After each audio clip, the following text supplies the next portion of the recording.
네, 앞서 보신 바와 같이 오늘 오전 문재인 대통령이 조국 법무부 장관의 임명을 전격적으로 재가했고 또 임명장 수여식까지 조금 전에 마쳤습니다. 특집으로 준비한 전용후의 뉴스온에서는 임명의 여파와 정치권 반응, 검찰의 향후 수사 방향 등에 대해서 심도 있게 짚어보겠습니다. 지금 스튜디오에는 이동관 전 청와대 홍보수석, 김종배 시사평론가, 최진봉 성공회대 교수, 전지현 변호사 나와 있습니다. 네 분 어서 오십시오. 예, 어서 오십시오. 조금 전에 대통령이 A4 용지 한 3장 분량으로요 된 그 대국민 메시지를 발표했습니다. 여기서 대통령의 발언 가장 주목해 볼 부분이 어디인지 어느 분부터 한번 이야기를 시작해 볼까요? 예, 이전 수석이.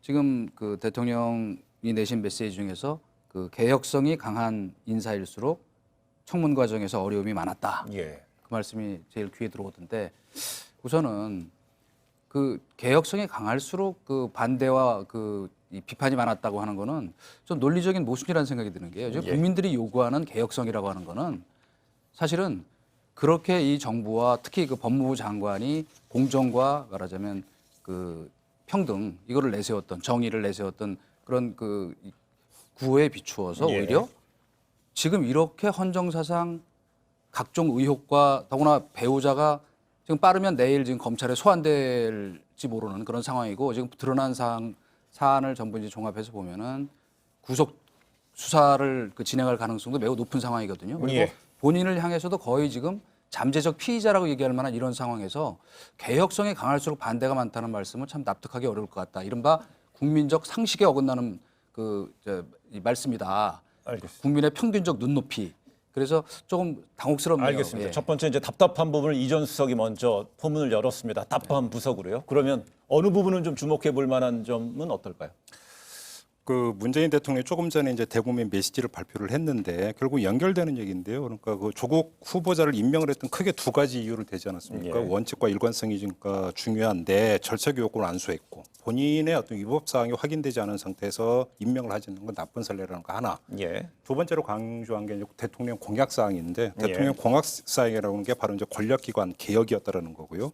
이걸 법 제도적으로 완성하기 위해서 조국 후보자의 장관 임명이 필요했다. 이건 장관 지명 당시에도 이제 청와대가 밝혔던 부분인데 말 그대로 일관성, 처음에 지명했던 어떤 그때의 마음 그대로 그냥 밀어붙이겠고 그래서 임명장을 줬다는 뜻을 분명히 밝힌 거라고 봐야 되겠죠. 그러니까 사법개혁 계속 밀어붙이겠다. 그냥 이렇게 이제 천명한 것으로 이해를 해도 무방할 것 같습니다. 그렇다면 사법개혁을 계속 밀어붙이겠다는 걸 천명했다고 표현했는데 그렇다면 조국 장관의 법무부와 윤석열 검찰총장의 검찰 간의 좀 대립을 우려했는지 아니면 갈등을 우려했는지 두 기관에 대해서 각자의 길을 간다면이라는 역할을 주문했어요. 예, 아무래도 이제 검찰 같은 경우에는 지금 논란이 되고 있는 게 검찰이 지금 정 교수를 기소를 해서 수사를 해야 되는 상황 아니겠습니까? 그런 상황 때문에 국민들이 상당히 이제 우려하는 부분도 있는 것 같고 야당도 그 부분을 공격하고 있지 않겠습니까? 그 부분대로 수사가 계속 진행될 거라는 얘기를 하고 있다고 저는 봐요. 대통령 입장에서는 개입하지도 않을 거고 검찰이 만약에 문제가 있어서 처벌을 받아야 되는 사람이 있다면 처벌받는 것도 그거는 검찰의 일이다.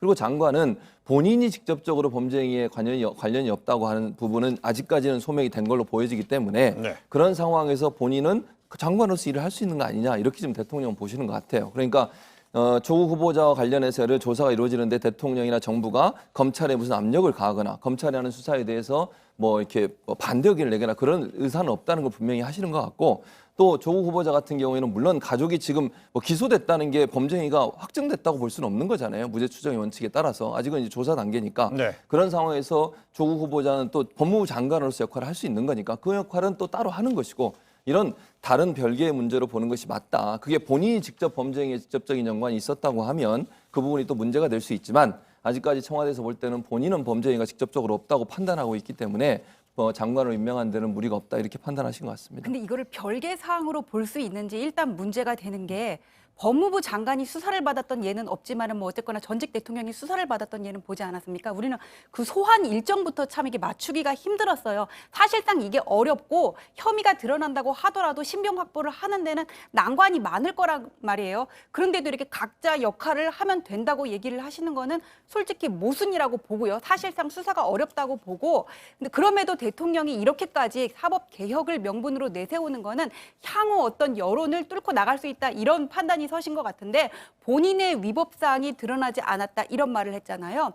왜 우리가 저번 국정농단을 볼 때 뭐 우병우 수석이라든지 뭐 조윤선 수석 같은 분들, 김관진 실장 처음에는 막 이렇게 눈덩이 같이 이렇게 의혹이 부풀리다가 나중에는 뭐 무죄가 나오기도 하고 집행유예가 나오기도 하고 결국 세 번째 영장이 발부되기도 하고 난관이 많았단 말이에요. 이런 선례를 보고 앞으로의 어떤 사법 처리를 장담할 수 없다 또 그런데 확신을 갖고 있는 것 같고 저는 대통령이 임명을 할 때 가장 고민을 했던 부분은 아마 여론이었다고 봐요. 향후 총선 대비. 근데 지금까지 나온 여론조사를 보면 대통령에 대한 지지, 찬성 그 격차는 얼마 안 나고 계속 이렇게 좁혀져 가고 이게 이렇게 번복되기도 하는데 한국당의 지지율과 민주당의 지지율의 차이는 별로 격차가 줄어들지 않고 네. 있거든요. 그래서 어떤 뭐 야당을 솔직히 믿고 간다 그렇게 표현을 하면은 너무 이게 좀 표현이 그런 것 같고 어떤 야당에 대한 그러니까 향후 총선 대비해서 지금의 정부에 대한 어떤 반대가 결국 야당으로 가지 않으면은 지지층을 붙잡고 있게 될 수 있거든요. 향후 상황이 반전됨에 따라서 그런 거에 대한 좀 자신감이 있으신 게 아닌가 그런 생각이 듭니다. 이제 대통령도 조국 장관의 신임 장관의 배우자가 기소되었으며 어떤 국민 간의 찬반이 대단히 격렬하다라는 말을 분명히 말씀을 하셨어요. 그런 상황에서도 그 대통령은 이제 검찰 개혁이라든지 그 대선 전에서 공약을 이제 앞으로 전면에 내세웠는데 그렇다면 이렇게 전격적인 제거하고 임명 결정한 대통령의 의중을 조금 더 깊이 들여다본다면 어느 점에 방점을 둘 수 있을까요? 이제 좀 걱정되는 부분이기도 한데 혹시 그 대통령께서 그 이른바 흔히 우리가 얘기하는 진영 논리 여기서 네. 밀리면 레임덕이다 하는 뭐 논거가 많이 있었을 거예요. 제가 보기엔 반대하는 그 논리 중에. 그다음에 또 한 가지 중요한 거는 지금 여권 전체에서 청와대를 포함해서 그 검찰에 대해서 솔직히 말하면 괘씸하다는 그런 그 감정적 그 대응이 있었던 건 사실이죠, 그죠? 네. 그러니까 차제에 이 적폐청산이 그 동안에는 이제 법원까지만 갔었는데 검찰도 보니까 이게 적폐 대상이구나 하는 걸 다시 한번 그 스스로 확인하면서 공세를 지금 대대적으로 취하고 있는데 결국 문제는 뭐냐면 결국 그 끝이라는 게 뭐냐면 국민적인 상식과 경험칙에 비춰보면 이것은 검찰 길들이게 하겠다 지금부터. 그러니까 그런 차원에서 본다면 우리가 이 권력 분점의 원칙을 규정한 이 헌법 정신에 네. 사실은 좀 거창하게 얘기하면 그 정면으로 배치되는 지금 결과가 될 수도 있다 하는 점에서 굉장히 걱정이 되죠. 제가 볼 때는 진영 논리가 아니라 정치적 생존 논리 같습니다. 왜냐하면 이걸 돌파하지 못하면 내임덕이 온다면 그거는 결국은 식물 정권이 된다라고 하는데 그거를 좋습니다 할 권력은 없는 거죠. 그런 점에서 어떻게든 여기서 개혁을 완수해야 된다는 점에서는 그런 뭐 정치적 생존 논리라고 하는 것 자체도 제가 볼 때는 약간 폄하하는 어떤 성격이 예. 있지만 진영 논리가 아니라 정치적 생존 논리로 봐야 될 것 같고 검찰을 길들이는 게 아니라 오히려 검찰이 지금 권력을 길들이고 있는 게 아닌가 싶은 생각도 좀 드는데 그 문재인 대통령의 흉증은 어차피 이제 그 노무현 정권 시절에 뭐 이쯤은 막 하자는 것이죠라고 하는 아주 유명한 어로 거기서 이른바 검란이라고 하는 게 있었고 네. 사법제도 개혁이 미완으로 끝나버렸고 그러면서 문재인 대통령의 야인 시절에 사법개혁의 어떤 필요성, 그 절박성에 대해서 책까지 썼던 분이고 이런 점에서 어찌 본다면 대통령으로서 어떤 필생의 과업으로 삼고 있다라고 하는 점. 네. 이건 뭐 국민이 다 아는 부분 아니겠습니까? 그런데 여기서 지금 조국 후보자의 어떤 임명장 주느냐 마느냐라는 문제로 좌초가 되면 안 된다라고 하는 어떤 이런 절박성. 오히려 이런 게 좀 더 우선해서 봐야 되는 거 아닐까 싶은 생각이 좀 들어요. 예, 그렇다면 자연스럽게요. 저희가 지금 정치권, 자유한국당이라든지 민주당 등 우리 주요 정당들의 반응을 좀 보려고 했는데 자연스럽게 그 검찰과 법무부 또 검찰과 청와대의 관계로 좀 이야기가 좀 흘렀기 때문에 그쪽에 좀 포인트를 더 말아보겠습니다. 조국의 법무부 장관, 조국의 법무부, 그다음 윤석열의 검찰 관계 앞으로 대통령은 두 기관이 더 자기의 역할을 한다면 충분히 그 서로 시너지, 상승 효과를 있을 것이라는 이제 메시지를 던지셨는데 아무래도 물밑에서는 팽팽한 긴장감이 있을 것 같아요. 저는 지난번에 제가 왜 그러니까 우리 동양대 총장에게 네. 이제 전화한 이 내용을 두고 지금 조국 후보자가 전화한 자체가 내용을 차치하고 압력이다. 존재 자체가 압력이다. 그런 말을 했었는데. 네. 근데 그것도 사실은 지금 뭐 100% 확정된 건 아니지만은 총장은 지금 2차례 전화 받았다. 그 내용도 상당히 다르고 그 청문회에서 지금 자기는 한 번밖에 안 했다고 얘기했는데 그것도 사실은 현재 국민적인 상식에 비춰보면은 거짓말한 거라고밖에 볼 수가 없거든요. 네. 그러니까 중요한 건 뭐냐면 지금 역사상 그 배우자가 기소된 상태에서 임명된 적도 없지만은 왜 우리가 경험칙과 역사가 중요하다고 얘기하냐면 그게 국민적 상식과 연결돼 있는 거죠. 그러니까 우리 저 김대중 대통령 때 그 유명한 온로비 사건 그거 보세요. 사실 나중에 수사를 하고 나서는 아무것도 크게 드러난 게 없는데 연정이 그 당시 그 김태정 그 법무장관 부인이 어쨌든 옷을 일단 받았었다는 그 의혹 갖고 현직 장관도 퇴진을 했다고요. 그건 뭐냐? 가족, 특히 부부라는 건 뭐냐면 부부간엔 절도죄 성립 안 되는 거 아시죠? 법 하시니까 그죠? 왜 성립 안 됩니까? 친족 상도례. 그렇죠. 그게 뭐냐면 부부는 경제 공동체가 아니라 운명 공동체예요. 그렇기 때문에 사실상 우리가 법 이전에 저 상식을 갖고 얘기하면 조국 수석이 다 알고 있었다고 추정하는 게 맞는 거예요. 국민적 상식은. 근데 자, 본인의 혐의가 드러나지 않았으니까 괜찮다?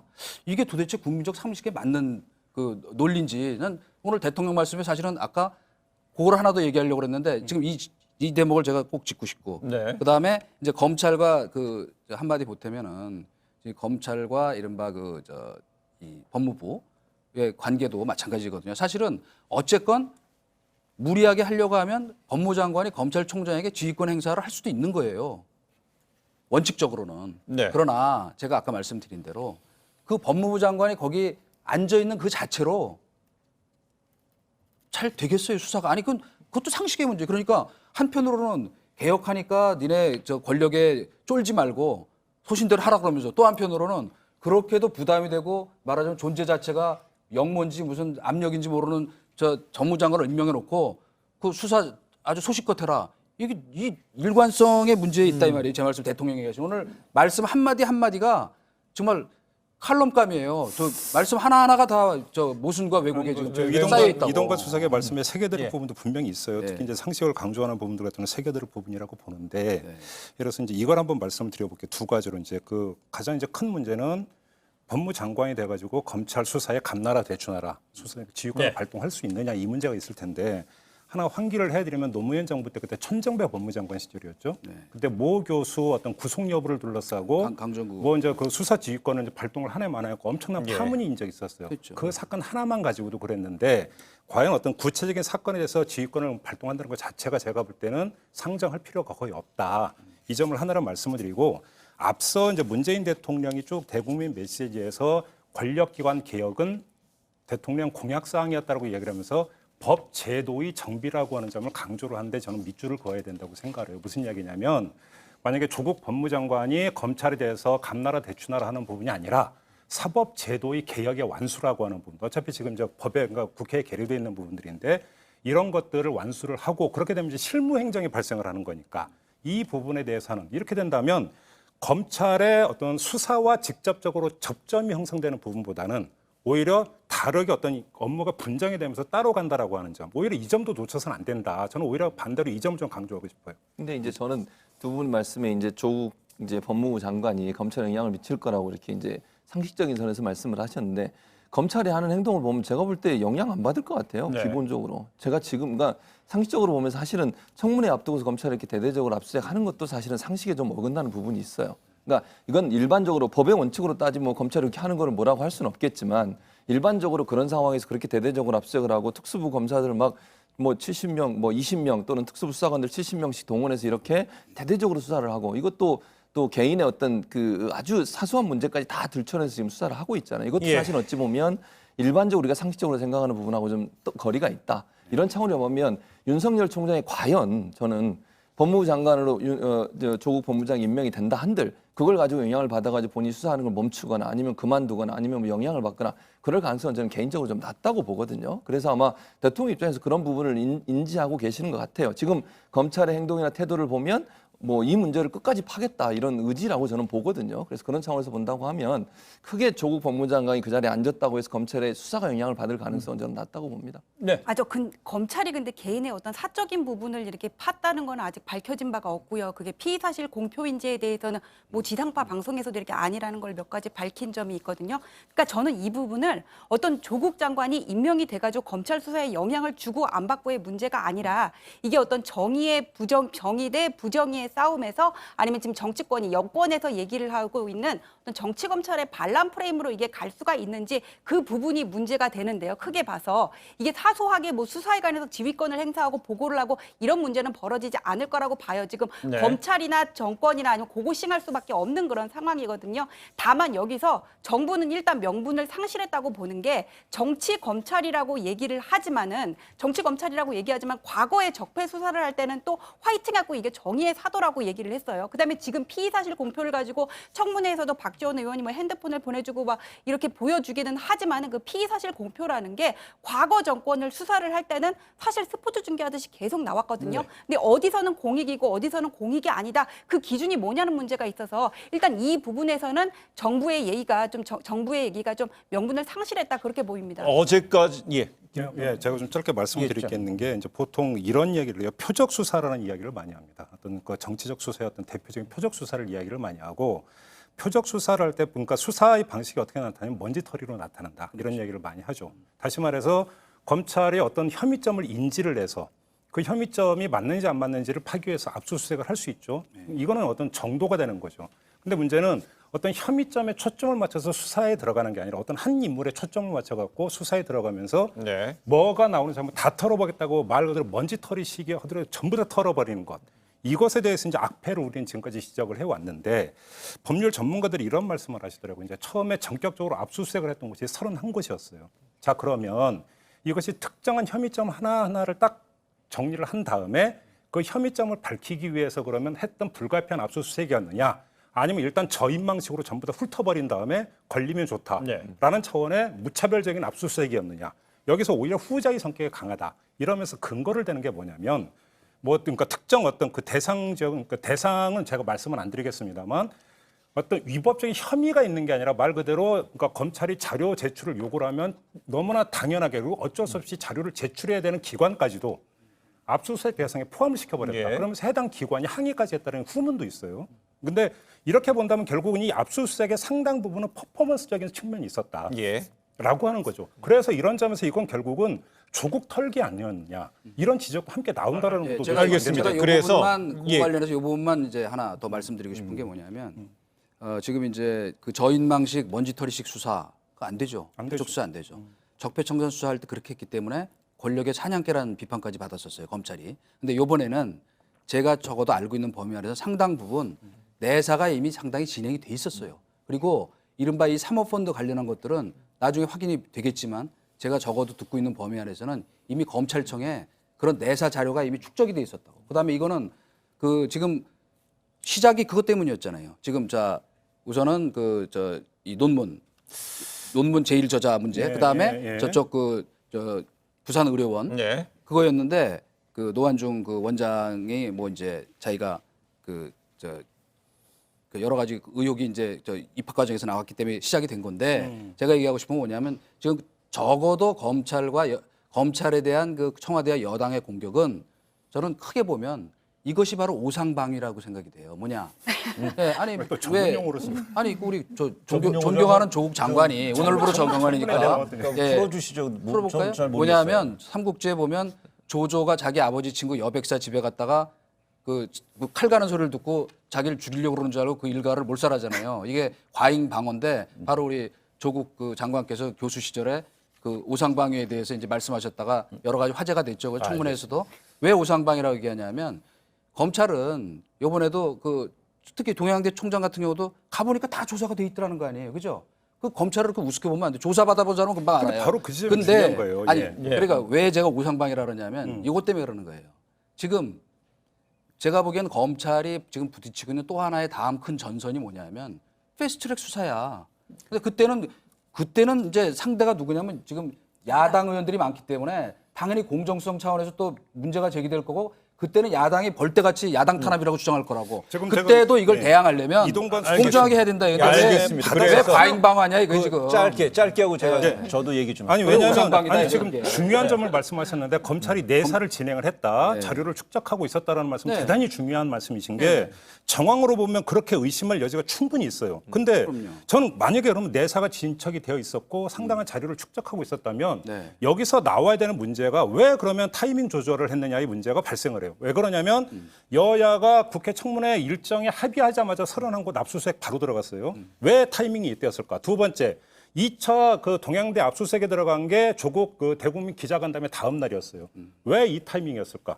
그다음에 그 정경심 그 교수를 기소한 게 청문회 그 끝날 즈음이었어요. 왜 그때였을까? 다시 말해서 미리 내사가 진행이 되고 있었고 상당 부분에서 자료를 축적하고 있었다면 이런 어떤 시점상의 불필요한 오해를 어떤 피해가면서 오히려 검찰의 수사의 정당성을 할 수 있는 여지가 얼마든지 있었다는 얘기가 되는 제가 건데 한마디로만 그 얘기를 바로 적어갈게요. 그대로 정치적으로 자꾸 조율에 들어갔다는 아니, 얘기가 바로 있습니다. 요거예요. 뭐냐면 우리가 지금 정경심 그 교수의 그 이 말하자면 증거 인멸과 관련된 여러 가지 의혹이 이미 사실로 드러나고 있잖아요.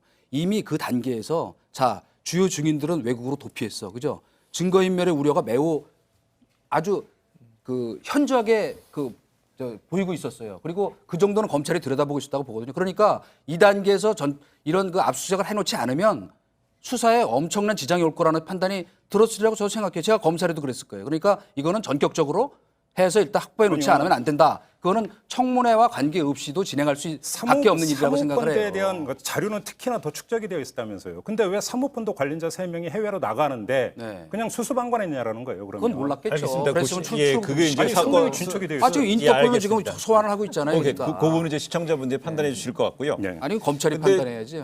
법원과. 지금 두 분이 얘기하는 시청자가 것에 대해서는 시청자분이 이제 판단해서 그 판정단이 작동할 것 같고요. 지금까지 검찰 수사의 방향을 본다면 오늘까지 지금 이 시점까지는요. 조국 이제 오늘은 장관입니다. 조국 장관 가족에게로 지금 집요하게 향하고 있는 것으로 보여지는데요. 그렇다면은 조금 전에 그 전전 변호사도 이제 지적을 했습니다만 어제까지 장관 박상기 장관은 주요 사건에 대해서는 그 검찰총장의 장관한테 보고하고 지휘를 받는 게 맞다 이렇게 얘기를 했는데 오늘부터 이루어지는 조국 장관은 윤석열 검찰총장하고 어떻게 어떻게 협업이 될지 궁금한데요. 당장 그 조국 장관 본인과 조국 장관의 가족, 특히 이제 정경심 교수로 대표되는 가족 간의 수사는 어떻게 별개로 움직여야 될까요? 아니면 속도 조절을 해야 될까요? 어떻게 봐야 될까요? 저는 그냥 해야 된다고 생각해요. 지금 상황에 속도 조절하는 것은 여러 제가 가지 질문 던진 거는 예. 조국 장관과 예. 조국 장관의 그 정경심 교수 등 예. 가족 간의 수사가 한 덩어리로 같이 가야 되는 것인가? 예. 아니면 따로 가야 되는 것인가? 저는 이게 검찰에서 어떤 방향으로 가든 저는 빨리 끝내야 된다고 생각해요. 이게 길어지면 길어질수록 논란만 더 커질 수밖에 없거든요. 그래서 지금 어차피 시작을 했으니 시작된 이 수사는 빨리빨리 진행을 해서 네. 결과를 내놔야 된다. 안 그러면 정치적으로 엄청난 논란이 될 수도 있고요. 정치적으로 정쟁으로 여야든 본인들의 입장에 입맛에 맞게 해석해서 계속 얘기할 수밖에 없어요. 그러니까 검찰이 거기에서 좀 더 자유로워지기 위해서라도 빠른 시간 안에 수사를 마무리해서 결과를 내놔야 된다고 저는 생각을 하고요. 법무부 장관은 당연히 수사에 대해서 보고받으면 안 된다고 저는 생각해요. 본인도 그렇게 얘기를 했고 또 검찰총장은 제가 볼 땐 보고 안 할 거라고 봅니다. 그걸 또 보고하면 검찰총장도 웃기는 거죠, 사실은. 그러니까 연관이 있는 사람, 가족에 관련해서 수사를 하는데 가족에 관련된 수사 내용을 검찰총장이 법무장관한테 보고한다? 그게 밝혀지는 순간 이거는 야당이 가만히 있겠습니까? 그리고 제가 볼 때는 법무부 장관도 그걸 하지 않을 거라고 봅니다. 그게 상식적인 문제이고요. 그래서 저는 검찰이 원칙과 원리 원칙에 따라서 수사하고 수사하는 내용을 빠른 시간 안에 밝혀서 더 이상 이게 논란이 좀 끝낼 수 있도록 어떤 형태로든 어떤 결과가 될지는 아무도 모르니까요. 네. 그렇게 가는 것이 맞다 이렇게 생각합니다. 근데 좀 전에 그 이전 수석은요 부부 간의 특수성을 얘기해서 그 남편과 부인 간의 뭐 절도죄, 뭐 성님 여부까지 얘기를 했었는데 그렇다면은 그 정경심 교수에 대한 수사 관련해서 만약에 그 남편인 조국 신임 장관에도 수사가 좀 조사가 필요하다 따지면 그 피의자든 혹은 참고인이든 소환 조사까지 이루어질 가능성도 한번 짚어보면 어떨까요? 아니 당연히 혐의가 드러나면은 소환 조사를 해야 된다고 봐요. 네. 이게 뭐 장소를 검찰청으로 하던 어디가 될지는 모르겠는데 이거는 당연히 이루어져야 되는 부분이고 만약에 검찰이 여기서 법무부 장관이라는 지위 때문에 뭐 타이밍이라든지 수사 방법에 대해서 고민을 한다면은 또 정치적인 논란을 가지고 올 거라고 봐요. 아까 그 정경심 씨를 기소한 부분에 대해 가지고 왜 하필 그때였냐 하셨는데 저는 이거는 압수수색과 관련해 가지고 타이밍에 대한 논란이 생기니까는 그런 오해를 불식시키는 불시키기 위해 청문회가 끝날 때쯤에 맞췄다고 생각을 하거든요. 네. 보세요. 만약에 먼저 기소를 하고 다음에 청문회를 했다면은 청문회 자체를 형해화시켰다 또 이런 비판이 쏟아질 거잖아요. 그래서 지금 시점에서 검찰이 어떤 방법이나 타이밍을 취하든 오해가 날 수밖에 없고 이럴 때는 그냥 정도로 가야 된다. 필요하면은 소환 조사를 하는 것과 방문 조사를 하는 거는 확실히 거기에서 어떤 차이가 나거든요, 분명히. 그래서 이 부분에 대해서는 그냥 원래대로 그냥 정도대로 가는 게 차라리 그냥 여러 가지 뭐 어떤 논란을 불식시킬 수 있는 방법이라고 생각을 합니다. 근데 만약에요, 이 현장 조사, 출장 그 뭐 장소 얘기를 했을 때는 출장 조사 이걸 얘기한 거죠. 그걸 네네. 지목한 건데 언급한 것인데 만약에 그 신임 장관에 대해서 기소가 안 될 정도라면은 아예 출장 조사도 아예 안 하는 게 맞지 않느냐는 지적도 있어요. 이거 만약에 조사를 충분히 기소가 될 정도 혐의가 충분히 있다고 그렇죠. 자신한다면 하는 것이고. 당연하죠. 그러니까 방어권 차원에서 사실 이제 조사를 하는 건데 예. 검찰 입장에서 정말 범죄가 소명될 수 있는 충분한 어떤 자료나 아니면 증거가 있어야 되겠죠. 그것도 없는데 법무부 장관, 현직 법무부 장관을 불러가지고 그냥 수사를 한다. 그건 더 웃기는 상황이라고 저는 생각이 들거든요. 그래서 네. 최소한 검찰이 조국 법무부 장관을 소환하거나 아니면 방문 조사를 한다고 하면 어느 정도 정말 검찰 입장에서 범죄 행위를 소명할 수 있을 정도의 증거 자료가 반드시 있어야 돼요. 예. 그거 없는데 한다고 하면 그건 검찰이 정말 정치 검찰이라고 하는 것을 스스로 자인하는 꼴이 될 수밖에 없는 거죠. 그래서 제가 볼 때는 이거는 조국 법무부 장관의 소환이나 아니면 방문 조사는 차후에 어떤 형태로 이게 조사가 이루어지고 조사를 통해서 어느 정도까지 신빙성 있는 범죄 행위를 소명할 만한 자료나 아니면 증거들을 찾아낼 수 있느냐. 또는 그게 발견되느냐 하는 문제인 것이지 지금 당장 조국 장관이죠. 조국 장관이 뭐 기소가 돼서 예를 들면 조사가 받을 거다. 이걸 이제 지금 현재로 얘기하기는 조금 이르다 이런 생각이 듭니다. 제가 계속해서 그 우리 조국 장관을 잠시적 피의자라고 얘기하는 거는 이미 드러난 여러 가지 상황만 갖고도 그 제가 검찰에도 소환 조사할 수 있는 정도가 충분히 된다고 생각해요. 첫째는 뭐냐? 지금 동양대 총장에게 2번 전화한 것만 해도 이건 증거인멸 교사 되고도 남아요. 그죠? 그게 사실이라면. 그죠? 전제로. 그리고 두 번째. 지금 사모펀드 관련해서 본인이 그 내용을 지금 현재는 전혀 인지하지 못했다. 지금 얘기하고 있는 거잖아요. 예. 근데 적어도 지금 그 WFM인지 그 회사에서 우리 정경심 지금 장관 부인이 200만 원씩 고문료를 받았다. 그런 상황에서 이 투자 내역을 몰랐다는 게 그러니까 상식으로 이해가 안 가죠. 그죠? 그런데 중요한 건 뭐냐면 그런 상황인데도 어떤 부분에 투자를 하게 되고 어떤 부분에 말하자면 구체적으로 뭐 저는 영향을 미쳤다까지는 뭐 입증하기가 쉽지 않을 거라고 보나. 네. 그러나 본인의 영향력을 활용하기 위해서 이 사람 저 사람이 그 말하자면 그 이름을 도용하거나 아니면 또 그 지금 활용한 흔적은 여기서 나오고 있잖아요. 일단 그 말하자면 펀드 투자를 지금 하는 과정에서 이건 조국 수석 가족이 투자한 거다라는 건 증언이 이미 나온 걸로 돼 있잖아요. 근데 네. 그 정도 상황이면 제가 하나 고백을 할게요. 그러니까 저도 어줍지 않은 수석할 때 연탄가스처럼 스며들어와요, 사람들이. 온갖 민원 그다음에 그러니까 그거를 본인이 스스로 차단하지 않으면 네. 그 의혹에서 벗어날 수가 없어요. 그런데 이거는 심지어 차단하긴커녕 사모펀드 운영하는 걸 자기는 알았을 거 아니에요. 그 정도는 투자하는 걸. 저기 들어 있었으니까. 공직자 재산 등록할 때. 그런데 몰랐다? 이게 납득이 되겠냐. 그러니까 제 말은 왜 잠재적 피의자라고 하냐면 이런저런 지금 정황으로만 봐도 반드시 이 사안의 어떤 이 핵심적인 저거를 규명하기 위해서는 조국 장관에 대한 조사가 반드시 필요하다고. 다만 그것이 소환 조사가 될지 그야말로 예의가 있으니까 그래도 제가 보기엔 아마 방문 조사할 가능성이 제3지역에서 예. 할 가능성이 많다고 보는데 그 자체가 벌써 압력이라는 거예요. 제가 이분이 만약에 지금 장관이 안 됐으면 당연히 소환 조사하게 돼 있는 거예요. 제가 좀 저는 이렇게 말씀드릴게요. 일단 상식 강조하시는 거 참 좋은데, 그러니까 재판 결과하고 상식하고 벗어나는 경우도 되게 많이 있었고 검찰의 수사 결과와 상식과 어떤 또 그러니까 괴리되는 경우도 많이 있으니까 일단 그 수사 결과 좀 봤으면 좋겠다. 그다음에 제가 볼 때는 문재인 정부에서 하나의 원칙은 이미 서 있어요. 무슨 이야기냐면 문재인 대통령이 오늘 대국민 메시지에서 본인의 위법 사항이 발견되지 않았기 때문이라고 하는 언명을 했어요. 예. 자, 그러면 여기서 정반대로 그러면 조국 후보자 본인, 가족이 아니라 조국 후보자 본인의 위법 사항이 검찰 수사 결과에서 만약에 나온다면 어떻게 되느냐?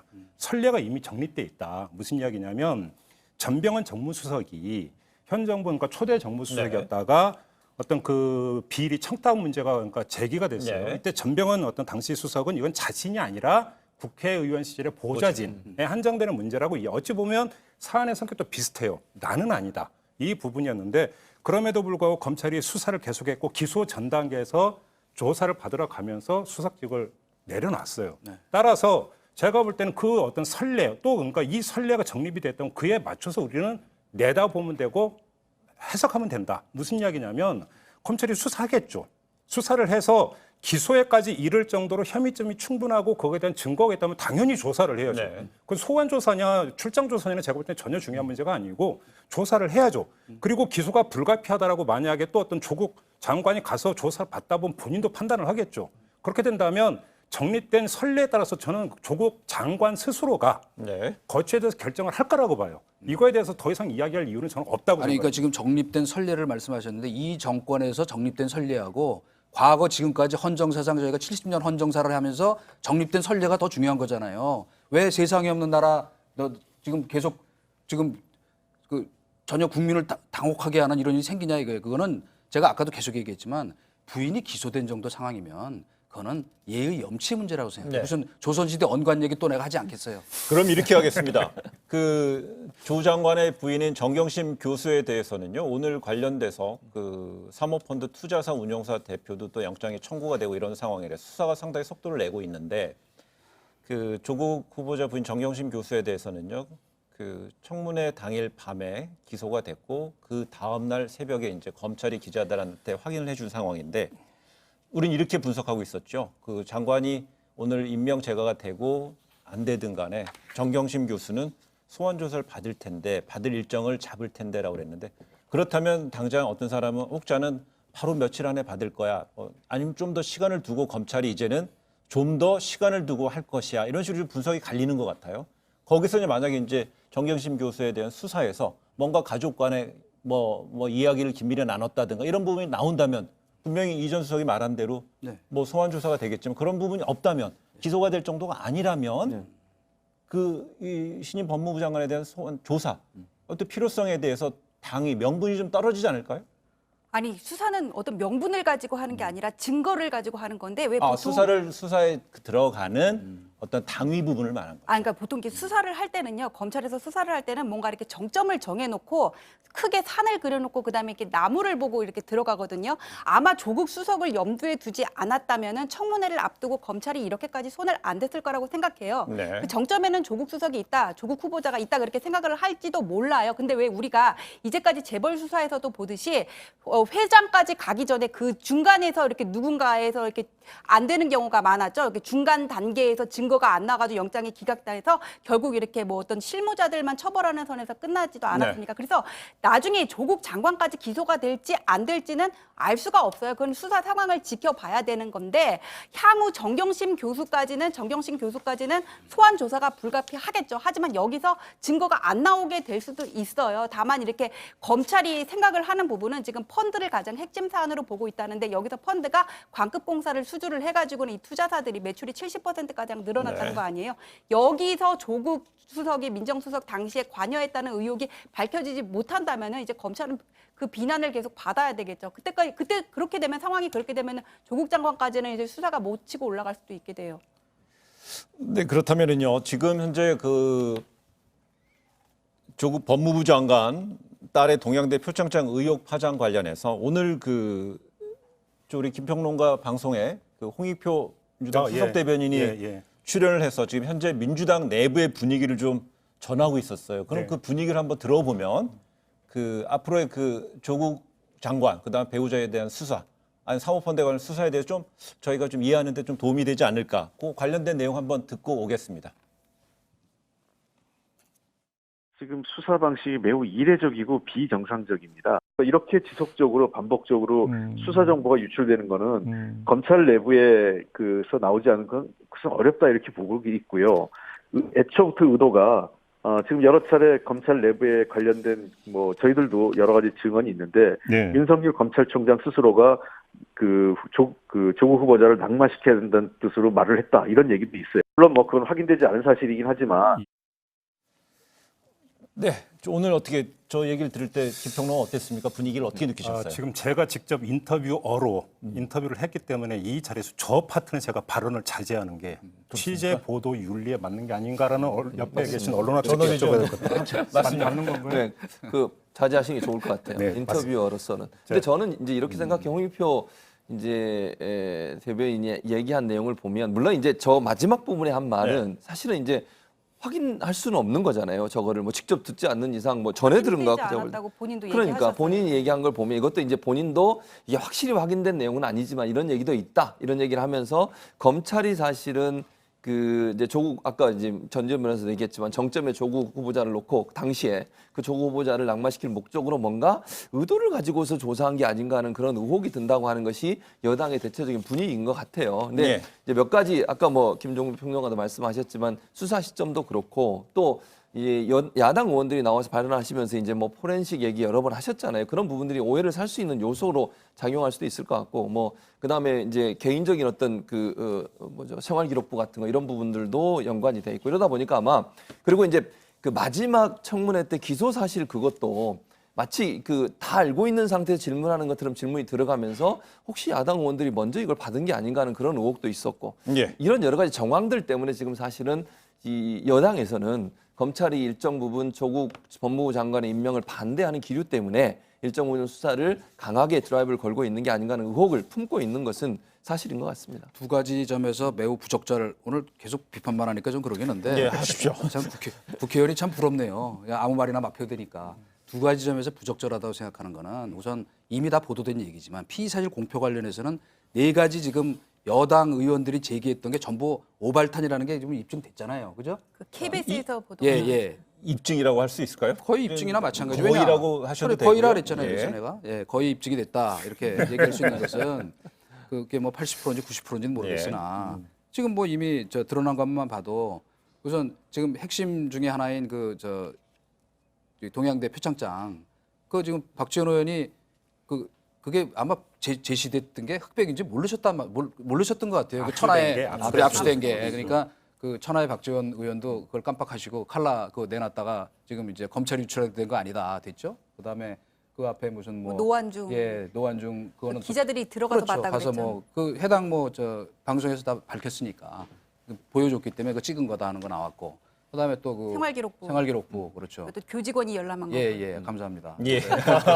두 분이 오늘 호흡이 이거 이렇게. 아니 원래 이제 우리 척척 전 변호사가 하셨어야 되는 건데 저는 이제 팩트를 한 번 더 확인하기 위해서 한 거고 그렇기 때문에 지금 제가 아까 그 오상방이다라고까지 얘기하면서 너무 과잉 대응하는 거에 대해서 말씀을 드렸지만은 우선 그것이 팩트가 틀렸고 두 번째 자 뭐 근거는 없지만 저도 근거는 없지만이라고 얘기하면 청와대 안에서 그런 얘기가 돌아다녔다 그러더라고요.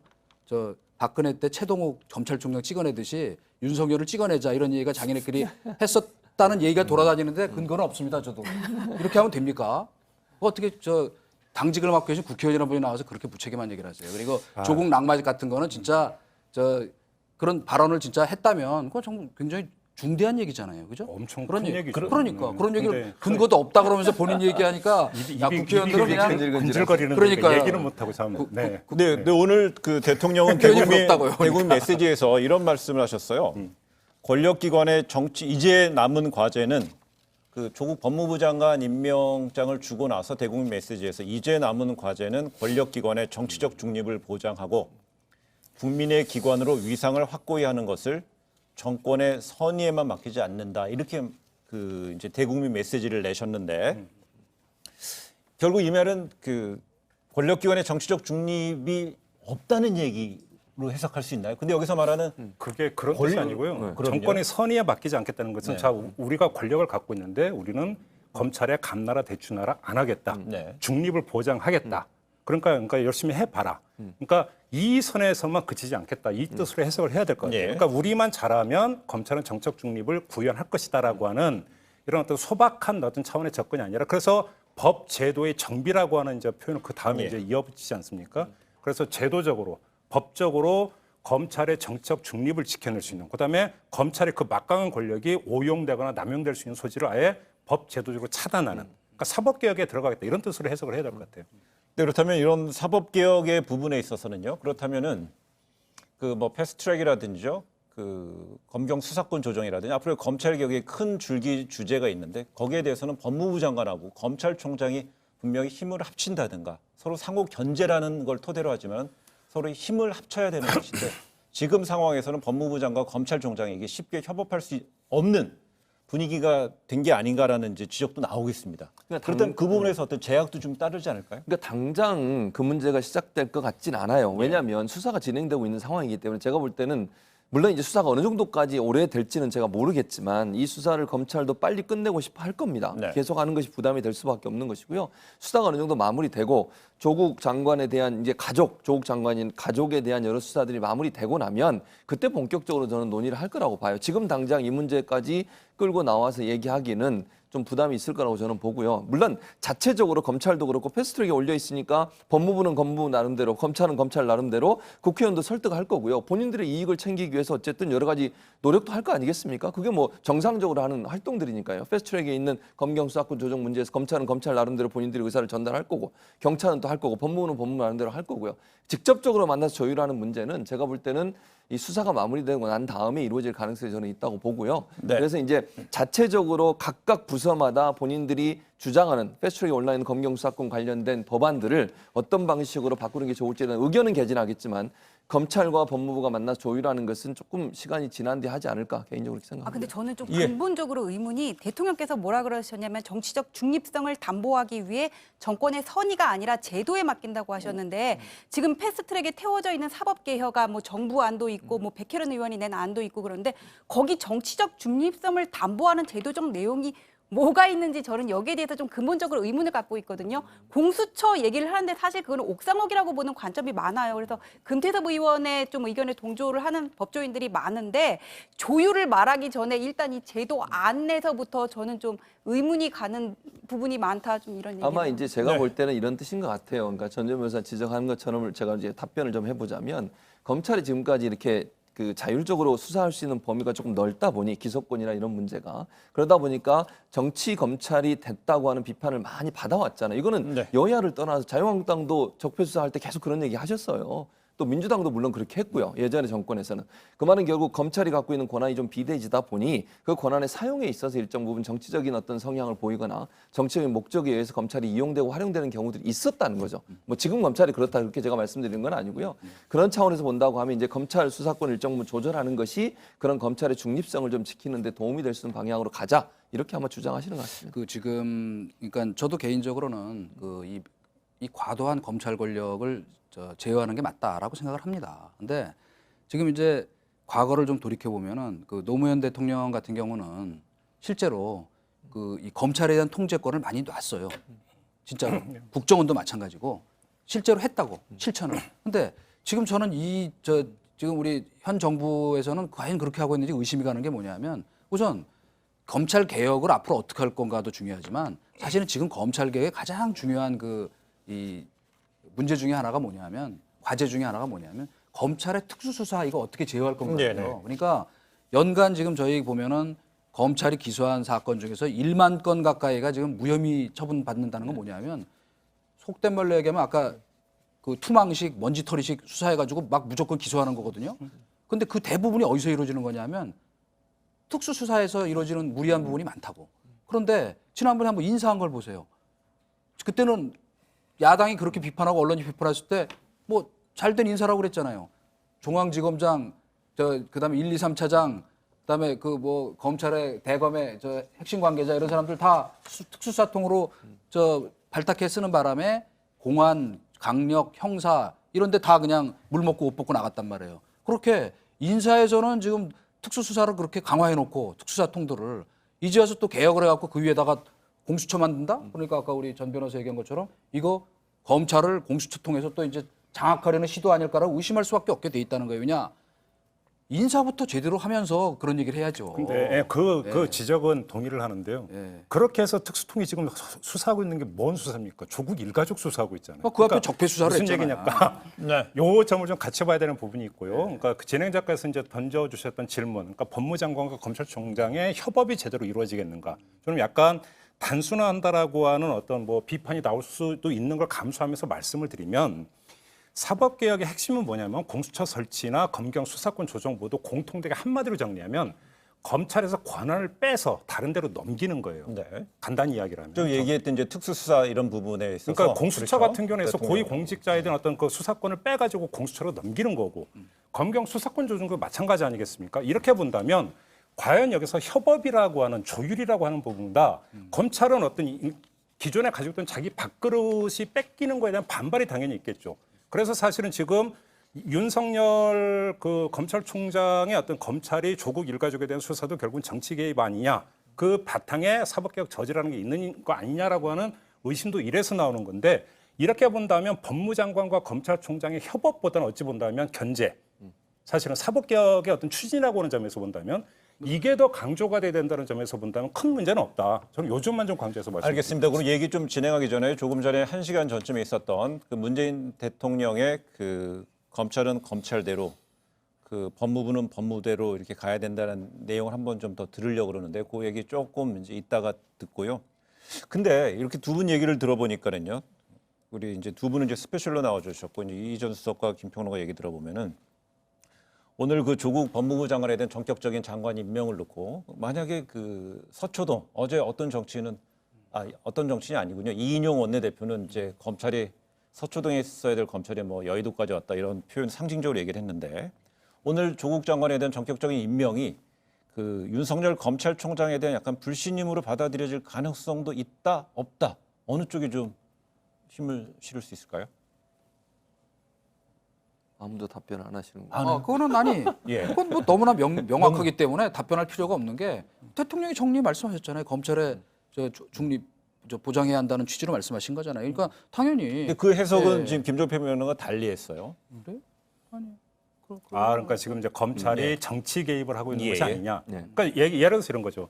검찰이 정치 개입, 그러니까 이 정치적으로 지금 뭔가 플레이를 하고 있는 것이 아니라 의심을 하고 있는 거와 네. 그러니까 이 검찰에서 철퇴를 가하는 것은 다른 차원의 문제인 것이죠. 그러니까 무슨 이야기냐면 그 예를 들어서 지금 윤석열 의원과 뭔가 지금 정치 게임을 하고 있는 것 같으니까 그래서 물러나라. 그래서 뒤에서 다시 어떤 압력이 들어가는 거와 그냥 거기에 대해서 문제의식을 가지면서 원칙적으로 수사하되 만약에 인권 수사에서 이탈되는 게 있다면 그 문제가 있다라고 공개적으로 제기하는 것은 철퇴를 가하는 건 아니죠. 이건 구분해서 봐야 되는 게 아닐까 싶은 생각이 좀 듭니다. 예, 좀 전에 제가 말씀드린 그 문재인 대통령이 검찰과 법무부, 법무부와 검찰에 대해서 각각 각자의 역할론에 대해서 강조했던 그 발언 내용 한번 잠시 다시 한번 살펴보겠습니다.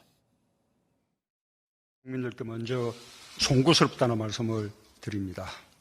자칫 국민 분열로 이어질 수도 있는 상황을 보면서 대통령으로서 깊은 고민을 하지 않을 수 없었습니다.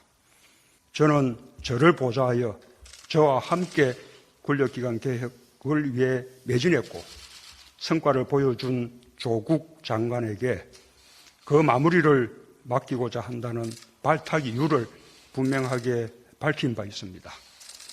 그 의지가 좌초되어서는 안 된다고 생각합니다. 이 점에서 국민들의 넓은 이해와 지지를 당부드립니다.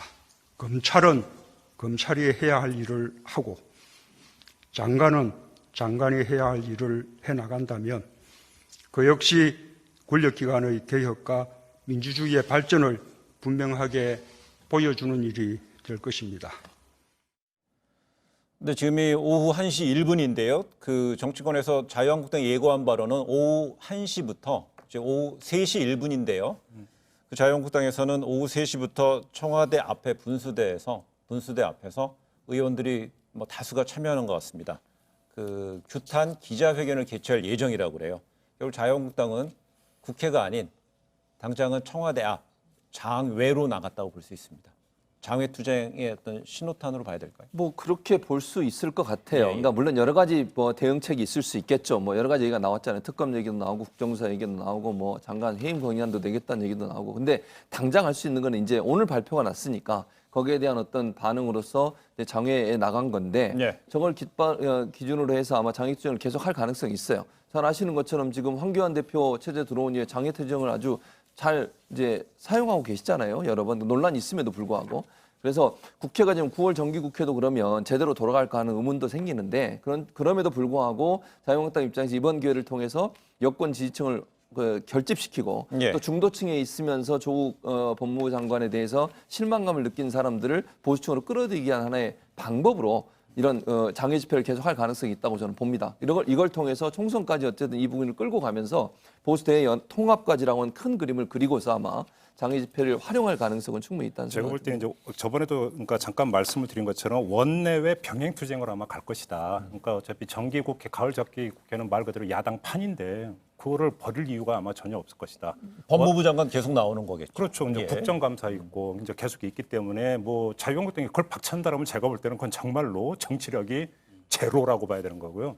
원내 병행 투쟁으로 갈 텐데 지금 제가 볼 때는 하나의 그 고비가 어디에 있냐면 관건이 자 해임 건의안을 제출한다고 했습니다. 그러면 예. 해임 건의안을 제출을 해서 본회의에서 표결하기 위해서 본회의 일정을 잡는 것 아마 여기서 여야 간 아마 극심한 대치가 이제 빚어질 가능성이 있다. 왜 그러냐면 해임 건의안을 제출하는 건 문제가 없는데 그걸 본회의에 부의해서 24시간 이후 72시간 이내에 표결 처리를 하게 되어 있는데 지금 그 자유한국당이 지금까지 냈던 해임 건의안만 4건인가 이래요. 4건인가 네. 되는데 결국은 본회의 잡는 거에서 실패하면서 결국은 처리를 하나도 못했던 건데 이거를 둘러싸고 아마 원내 일정에서 아주 가파른 대치 전선을 형성할 가능성이 있다. 아마 1차 고비는 아마 여기 있을 거라고 전망을 합니다. 지금 이제 그 아주 잘 정리를 해주셨는데 저도 뭐 원내 병행 투쟁하는 것이 당연하다. 그리고 지금 국정감사를 앞두고 있는데 특히 예산국회도 이제 코앞에 있는데 예. 그걸 걷어차고 장애로만 나가는 거는 국민적 설득력이 없죠. 그 다음에 지금 이제 얘기하신 바로 그 해임 건의안 문제인데 사실은 이거 해임 건의안이 부의되면은 그 가결될 가능성이 제가 보기에는 80% 넘어요. 왜냐, 그 아주 저희가 숫자를 한번 저도 계산을 해보니까 네. 지금 요번 사태가 요 앞에 패스트트랙 때는 저 말하자면 그 야권을 분열시켰죠, 그죠? 오히려 법녀 이 연합을 만들었는데 요번에 말하자면 그 이 야권 연대를 확실히 굳혀준 측면이 있죠. 그래서 아마 지금 의석수를 보면은 저희가 110석이죠. 지금 저 자유한국당이 예. 그다음에 그 바른미래당이 28석인데 네. 요번에 아마 바른미래당은 내부 기류를 보면 그 당론 투표로 아마 만약에 부의가 된다면 할 거예요. 아마 다 그 이 해임 건의안에 찬성할 것이고 그다음에 그 공화당 2명 있죠. 네. 그다음에 민평당도 지금 굉장히 극렬히 반대하기 때문에 4석. 그게 전부 합하면 몇 석이냐면 144석이에요. 지금 현재 총 297석에 그렇죠. 148석이면 149석이면 과반이 그거는 이제 넘습니다. 거의 확정돼 있는 상황이고 무소속 중에 저희가 이제 잠깐 세 잊고 있는 명이죠, 게 세 명. 3명 있죠. 강길부, 서청원, 이정현 이분들은 무조건 찬성할 거고 나머지 전북 지역 의원들도 제가 알고 있는 범위 내에서는 조금 기류는 약간 다르지만은 앞으로 어차피 내년에 호남을 놓고 싸워야 되기 때문에 가세할 가능성이 굉장히 높아서 바로 그 근데 지점. 제가 바로 150 저희가 계산한 거로는 150 한 2석에서 154석 정도 오. 찬성표가 나올 거다. 제가 그러면 그러니까 예. 학교 다닐 때 제가 수학을 너무 싫어했는데 지금 그래요? 여기서 또 그러니까 산수를 해야 돼서 다른 그런데 산수는 지금 결국 이전석 얘기로 그래서 하여튼 한다면은 그 얘기를 마저 마무리하면 그렇기 때문에 지금 이제 물론 이제 공학적으로 보면은 과연 그 지금 결국 그 대한정치연대 그렇죠. 달렸어요. 대한정치연대가 대한정치연대도 지금 박지원 의원이 혼자 나와서 얘기하는 그런 기류가 아니에요. 제가 짚어본. 그래서 제가 아까 전북 의원들은 다르다고 얘기한 거예요. 그리고 중요한 거는 그러니까 이제 결국 이제 과연 부의가 상정이 돼서 과연 그게 표결 처리가 될 거냐는 것인데 극심한 대립이 있겠으나 제가 보기엔 그거는 아마 그 반대에서 물리적 저지하기가 쉽지 않을 것이다. 왜냐 야사당이 일단 결속해 있기 때문에 지금 더불어민주당만 반대하는 뭐 정의당도 아마 적극적으로 반대는 못할 거예요. 근데 그런 상황이라면 결국 흘러갈 가능성이 매우 많다. 어떤 경우로든 말하자면 예산 물론 뭐 예산도 뭐 패스트트랙으로 처리되고 다 예. 하겠지만은 말하자면 표결에 부의하는 것까지 반대하기에는 명분이 너무 떨어진다. 그 안에 이제 여러 가지 변수도 나오겠죠. 제가 볼 때는 이제 네. 너무 디테일하게 들어가는 것 같아서 좀 뭐하긴 합니다만 두 가지만 짚어드리면 첫째는 결국은 캐스팅 보트는 대한정치연대가 쥐고 있다. 근데 대한정치연대 같은 경우는 또 그러니까 대한정치연대 입장에서는 과제가 있어요. 무슨 얘기냐면 선거법 개정과 관련해서 호남 지역에서 지역구 조정 문제가 또 걸려 있기 때문에 아마 여기서 어떤 정치적으로 뭔가 좋게 표현해서 협상 이런 여지가 남아있다는 점 하나하고 또 한 가지는 제가 볼 때는 그거보다 더 중요한 문제는 시점이에요. 해임 건의안이 진짜로 만약에 제출이 된다면 어느 시점에 제출이 될 것이냐의 문제가 있는 거죠. 예를 들어서 바로 뭔가 그러면 바로 내일부터 그러면 해서 들어가느냐 쉽지가 않겠죠. 예. 결국은 이게 무슨 이야기냐면 해임 건의안이 제출이 되는 데에는 저 정기국회는 이미 정해져 있는 일정이 있기 때문에 야권이 시점을 언제로 잡느냐가 되게 중요한데 이게 뭐하고 연동이 되냐면 검찰의 수사 속도가 연결이 되어 있는 물론이죠. 겁니다. 그러니까 지금 진행 속도로 봐서는 검찰 수사가 아주 빠르게 진행이 될 것 같은데 제가 볼 때는 그 야권, 제가 야권이라면 검찰 수사를 일단 지켜볼 거예요. 검찰 수사를 지켜보면서 여기서 더 구체적인 게 나오는가 안 나오는가. 그리고 우리가 조금 전에 이야기했듯이 조국 그 장관 본인과 관련돼 있는 뭔가가 나오는 걸 아마 지켜보다가 갈 텐데 이게 만약에 묘하게 그래서 국정감사 일정에 이런 거하고 만약에 맞물린다면 그러니까 늦춰질 가능성이 있고 첫째 또 야권 입장에서 늦춰서 나쁠 게 없겠죠. 계속 끌고 가는 거니까. 이런 점에서 제가 볼 때는 그 사이에 어떤 상황 변화가 있을지 요거까지 놓고 이야기하기는 상당히 그건 조금 너무 변수가 자의적으로 해석하시는 것 같아요. 왜냐하면 지금 정치 공학적으로는 상당히 일리가 있는 분석이지만 그 지금 야사당이 이걸 늦출 아무 이유가 없어요. 제가 보기엔 내일이라도 당장 모여서 이제 저 그 야사당 그 저 원내 그 대표들끼리 이제 회의를 할 거로 저는 보는데 그건 뭐 때문이냐면 우선 해임 건의안이라는 거는 구체적인 위법 사항이 드러날 때 하는 게 아니에요. 그거는 탄핵 소추입니다. 아니 위법 사항은 여론 지형과 관련된 그렇기 거죠. 때문에 그 지형도 물론 중요하지만은 그야말로 여론이 중요한데 그 위법 사항이 드러날 때까지 기다려서 이거를 하면은 그건 탄핵 소추가 돼요. 왜냐?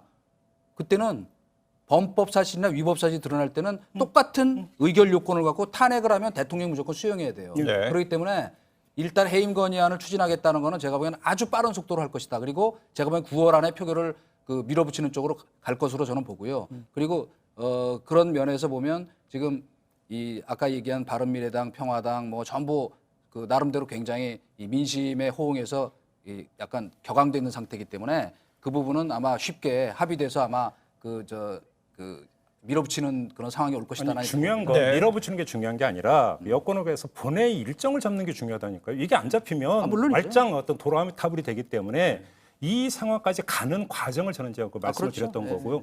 그러니까 그런 점에서 제가 볼 때는 변수가 여러 가지가 있다는 점. 얘기를 그러긴 들어보면은- 않아 너무 정치공학적이다. 이게 내 얘기는 뭐냐면 국민적인 이런 그 저 반대가 이렇게 크고 격앙돼 있는 상태인데 지금 그걸 무조건 그 숫자만 갖고 저지한다? 그거는 내 보기엔 볼까요? 좋을까요? 그리고 한번 보죠. 뭐. 호응이 있을까? 지금 야권에서 나오는 이야기 해임 건의안이 나오고 있고요. 또 특검법이고요. 또 국정조사가 있는데 그럼 시기적으로는 가장 먼저 본회의를 여는 것, 본회의 개최 여부에 따라서 해임 건의안을 부의하고 상정하느냐의 문제가 달린 것 같고요.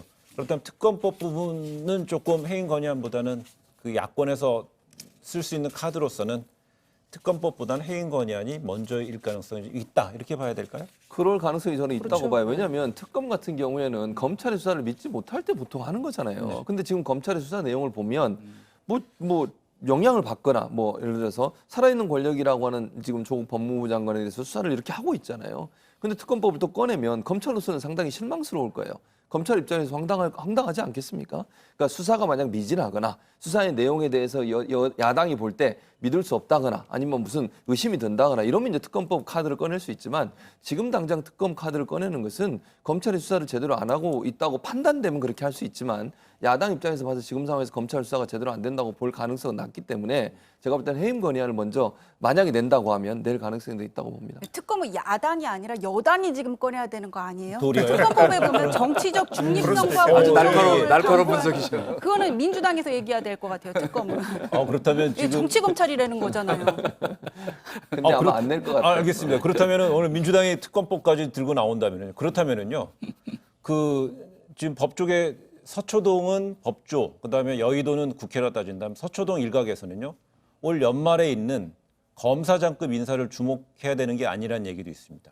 이 검사장급 인사를 주목해야 된다는 이유는 지금 만약에 민주당 정부 여당에서 특검법을 한다면 검찰에 대한 불편한 심기 때문에 그렇게 한다는 이게 근거에 깔려 있는 거잖아요. 네네. 그렇다면 연말에 그 지금 뭐 현재 뭐 윤석열 검찰총장 주변에 뭐 특수통 검사, 특수부 검사들이 이제 딱 호위하고 있다라는 어떤 상징적인 표현을 쓰는데 그럼 연말에 그렇다면 만약에 문재인 정부에서는 연말 검사장급 이상 인사 때 뭔가 움직일 수 있는 개연성이 있다고 봐야 되는 건가요? 이번에 이제 올해 연말에 검사장급 인사가 있는데 지금 이제 윤 총장 옆에는 특수부에서 같이 이렇게 호흡을 맞췄던 검사장급들이 있단 말이에요. 네. 그런데 지금 만약에 이렇게 정부와 검찰과의 관계가 불편해지면은 연말에 이제 검사장급 인사에서 그건 이제 최종적인 임명권은 대통령이 있기 때문에 여기에 대해서 또 대통령이 어떤 영향력을 미칠 것인지 이것과 관련해서 또 이제 주목이 되는 부분이 있고 그리고 지금 대검 국장 자리가 비어 있거든요. 네. 지금 윤석열 총장이 추천한 인물을 지금 법무부 장관이 계속 지금 제가를 안 해주고 있어요. 그래서 이런 인사권과 관련해 가지고는 정부와 어떤 검찰총장 간의 알력이 계속 드러나는 부분이 나오게 되는 것 같습니다. 그 얘기는 법무부에는 검찰국하고 그 대검하고의 어떤 관계에 있어서 유기적인 협조 체제가 지금 좀 제대로 안 돼 있다 이런 얘기인가요? 예, 그렇죠. 그리고 근데 이거는 이번에 검사장 인사를 할 때부터 조국의 견제와 그다음에 윤 총장의 소신이라고 이렇게 제 신문에 헤드라인에 이렇게 나오기도 했었거든요. 예. 이런 알력 관계는 계속 있을 수밖에 없는데 이번에 조국 장관에 대한 수사를 하면서 이런 것들이 이제 표면상으로 드러나게 된 거죠. 그렇다면요. 제가 이제 질문을 연달아 두 번 드린 거는 민주당에서 도리어 특검법을 만들 수 있을 것이라는 그 견해를 주셔서 제가 이제 그 관련된 질문을 드렸고 최근에 이제 그 자유한국당 야당에서 해임 건의안 얘기를 할 때 그렇다면은 당초에 그 조국 장관의 임명이 재가되고 임명까지 이어진다면 제1야당 자유한국당 내에서는 내용이 있을 것이다. 그 지도부에 대한 어떤 책임론이 부상할 것이라는 얘기가 있었잖아요, 분석이요. 이 분석은 어떤 거에 기초하냐면 청문회가 맹탕 청문회가 되고 네. 그러니까 결정적 한 방이 없고 제가 볼 때는 없었어요. 예. 결정적 한 방이 없는 상태에서 문재인 대통령에게 임명을 할 수 있는 결국 명분을 부여하고 그래서 결국 임명장을 준다라고 하는 전제하에서 이제 나왔던 이야기인데 결정적 한 방을 검찰이 때려버린 거 아닙니까? 청문회가 끝나자마자 네. 정경심 교수 기소라고 하는 아무도 예상하지 못했던 카드를 꺼내버렸기 때문에 지금 문제는 상황이 달라져 버린 거예요. 그러니까 청문회를 잘했느냐 못했느냐의 문제가 아니라 그러니까 이건 뒤로 싹 빠져버린 거죠. 뒤로 싹 빠져버린 것이기 때문에 어찌 본다면 검찰이 자유한국당 원내 지도부를 살려준 측면이 있다. 예. 그러니까 상황이 바뀌어버린 부분들을 좀 중시해서 봐야 될 것 같아요. 그런데 다만 이 부분이 있겠죠. 저희가 이제 지금 얘기했던 해임 건의안 문제, 그다음에 특검 말고 이제 국정조사 이야기를 많이 하는데 예. 국정감사 및 조사에 관한 법률 8조에 보면 어떻게 규정이 되어 있냐면 감사 및 조사는 계속 중인 재판 또는 수사 중인 사건의 소추에 관여할 목적으로 행사되어서는 안 된다. 네. 이렇게 규정되어 있어요. 다시 말해서 국정조사라고 하는 게 국정조사권을 발동을 한다고 이게 바로 어떤 뭐 합의가 돼서 이루어지는 게 아니고 국정조사 같은 경우도 국정조사 계획서가 여야 합의가 이루어져야 돼요. 네. 근데 지금 이 8조의 의거에서 본다면 여권은 당연히 이건 그 국정조사 사안이 아니라고 그러니까 맞받아칠 것이고 이걸 만약에 관찰을 못한다라고 한다면 이때는 또 한 번 자유한국당이 시험대에 올라갈 가능성이 있다고 봐야 되는 거죠. 저희가 자꾸 지금 이제 어떤 뭐 권력 관계, 정치공학적인 뭐 분석, 뭐 다 여의도 정치 이런 거로 중심으로 이제 보니까 자꾸 이제 뭐 사실은 현실 정치에서는 매우 중요한 요소지만은 저희가 하나 간과하고 있는 게 저는 전부터 제가 계속 얘기했죠. 지금 제3지대에서 일고 있는 여론이 굉장히 중요하다. 그러니까 그게 바로 이 정부에서 입만 열면 얘기하는 촛불 민심이거든요. 그런데 네. 오늘 이를테면 오늘 저녁에 그 서울대 학생 집회나 부산대 집회 이런 것들이 매우 중요한 건 뭐냐면 이 사람들의 어떤 향배, 납득하고 뭐 그 수긍하는 것인지 아니면은 저는 뭐 계속 더 크게 반발 여론이 확산될 가능성이 크다고 이제 생각하고 있지만은 그 여론의 향배가 매우 중요하다. 그거는 네. 지지율에도 영향을 주는 것이고 결국은 오늘 말하자면 그 문재인 대통령의 그 재가 및 임명이 과연 어떤 그 국민적 반응을 불러일으킬까 직결돼 있기 때문에 이제 지켜보겠습니다만은 그런 의미에서 본다면 저는 처음부터 뭐 계속 똑같은 얘기하는 얘기지만은 우리가 지금 조국 수석이 범법자이기 때문에 임명이 안 된다는 게 아니잖아요. 말하자면 국민들 모두가 지금 특히 아주 그동안에 핵심 지지층을 이루고 있던 20대, 30대 주부층, 그다음에 수도권에 말하자면 중도적인 의견을 갖고 있는 사람, 그다음에 그 무당파층 이런 데 여론이 아직도 60% 넘었는데 가까이 반대 의견이 높았거든요. 그러니까 이 여론의 향배가 어떻게 갈 것인가 하는 거하고 저는 결국 뭐 어제 보니까 뭐 그 경실련도 반대 의견을 사실 냈었죠. 그죠? 네. 근데 그 지금 뭐 어쨌거나 뭐 지금 우리가 뭐 독재 정권과 투쟁하는 때는 아니지만은 이 학생들의 여론이 중심이 돼서 이른바 중간지대에 있는 일반 국민들이 어떤 반응을 보일까 하는 것이 지금부터의 상당히 더 중요한 뭐 자유한국당의 장애 투쟁은 지극히 당연한 거고, 그 뭐 청와대 앞에 가서 하겠죠. 그렇죠, 네, 하겠죠. 하겠죠. 우리 뭐 하든지 드러눕든지 사실 저도 잘 모르겠는데 네. 그건 좋은데 그 부분을 우리가 주목해봐야 한다. 여론은 예. 당연히 중요하죠. 여론 향배가 결정적인 건 저도 동의를 해요. 네. 근데 이렇게 봐야 될 것 같습니다. 지금 어차피 이제 그 진영 대결 양상이 여론 지형에서도 나타났기 때문에 당분간 아마 여론 지형도 대치 양상이 지속이 될 것이다. 그러면 어떤 이 여론의 대치 양상이 어디서 깨져나갈 것인가? 좀 단순한다면 딱 하나. 우리가 지금까지 이야기했던 검찰 수사 결과 조국 그 이제 장관이죠. 조국 장관 본인과 관련된 위법 사항을 밝혀내는가 못 밝혀내는가. 네. 이거에 따라서 여론 어떤 지형이 완전히 바뀌는 것이 이루어질 거고 그거는 윤석열호의 성패, 명언까지 좌우할 것이다. 그리고 조금 전에 이야기했던 어떤 연말에 검사장급 인사도 말씀하셨는데 네. 그것도 이 여하에 따라서 완전히 달라질 것이다. 그러니까 단순하면 결국 모든 건 여기 하나로 수렴된다는 거예요.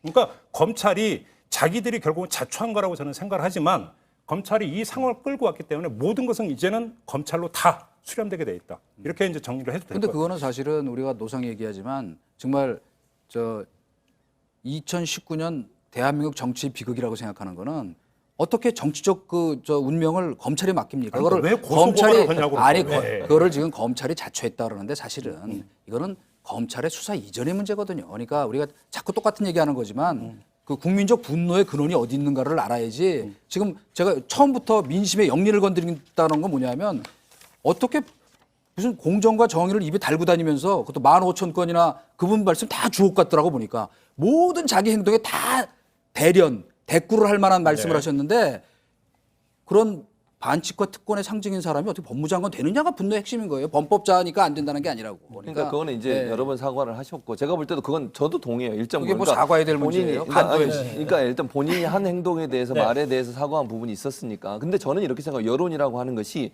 지금 이제 이동관 전 수석이 말씀하신 것처럼 부정적 여론이 있다가 추세를 보면 약간 좀 변동이 있었다가 변곡적마다 예를 들면 뭐 최성해 총장이 나와서 뭐 발언을 하거나 검찰이 뭐 기소를 하거나 이럴 때마다 약간의 출렁거림이 있잖아요. 그래서 저는 임명되고 났기 때문에 또 한 번의 어떤 변화가 있을 거라고 저는 보거든요. 그러니까 기존에 처음에 그 의혹만 나왔을 때 해명되기 전에 의혹만 나왔을 때 있었던 여러 가지 부정적인 여론들이 많은 부분 조국 후보자가 와서 얘기하고 그 당시에 또 청문회를 거치면서 영향을 받았고 또 이제 이후에 검찰 수사 말씀하신 것처럼 어떤 결과가 나오느냐에 따라서 얼마든지 저는 변화될 가능성이 있다고 봅니다. 그리고 지금은 거의 뭐 제가 볼 때 개인적인 생각입니다. 이거는 그 지지 세력들이 결집을 해서 대결하는 양상으로 지금 부딪혀지고 있는 상황이라고 보여져요. 그러니까 한쪽으로 어느 쪽으로 기울었다고 보기에는 아직은 어렵다. 그래서 이 상황이 어느 정도 지속될 가능성이 있다는 생각이 들어요. 왜냐하면 지지층들 입장에서는 지금의 조국 법무부 장관에 대한 공격이 검찰이 조직적인 어떤 저항이라고 보는 관점도 있거든요. 그러니까 그런 부분들을 믿는 사람들이나 그렇게 지지하는 사람들 입장에서는 지지를 철회할 가능성이 낮기 때문에 제가 볼 때는 좀 더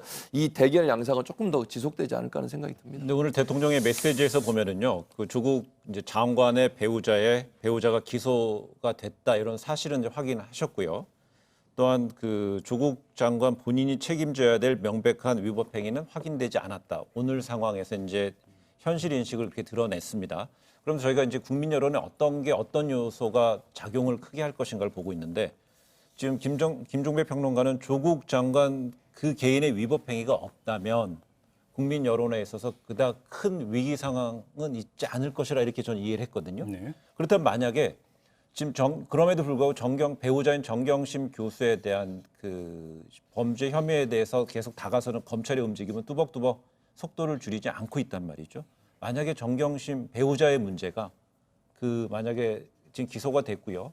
며칠 있다가 언제쯤 정확히 모르겠습니다. 소환까지 이루어지고요. 또 더한 단계가 간다면 그 부분은 국민 여론에 영향을 끼치는 제가 중요한 볼 때는 영향력이 있겠죠. 정경심 교수의 어떤 그 혐의점과 예. 관련해서 제가 볼 때는 그러니까 이 자체가 조국 장관에게도 영향을 미칠 수 있고 여론에도 영향을 미칠 수 있어요. 아예 없다고는 얘기할 수 없죠. 그러니까 문제는 그것의 어떤 사안의 심각성과 구체성, 네. 검찰이 수사한 결과의 구체성이 저는 달려있다고 보는데 예를 들어서 사모펀드 같은 경우가 그 예가 될 가능성이 있다고 봐요. 예. 제가 볼 때는 아마 검찰이 지금 그러니까 수사에 그러니까 우선순위에서 요건 뒤고 아마 지금부터 본격적으로 되는 것 같아요. 나오는 이야기를 보면은.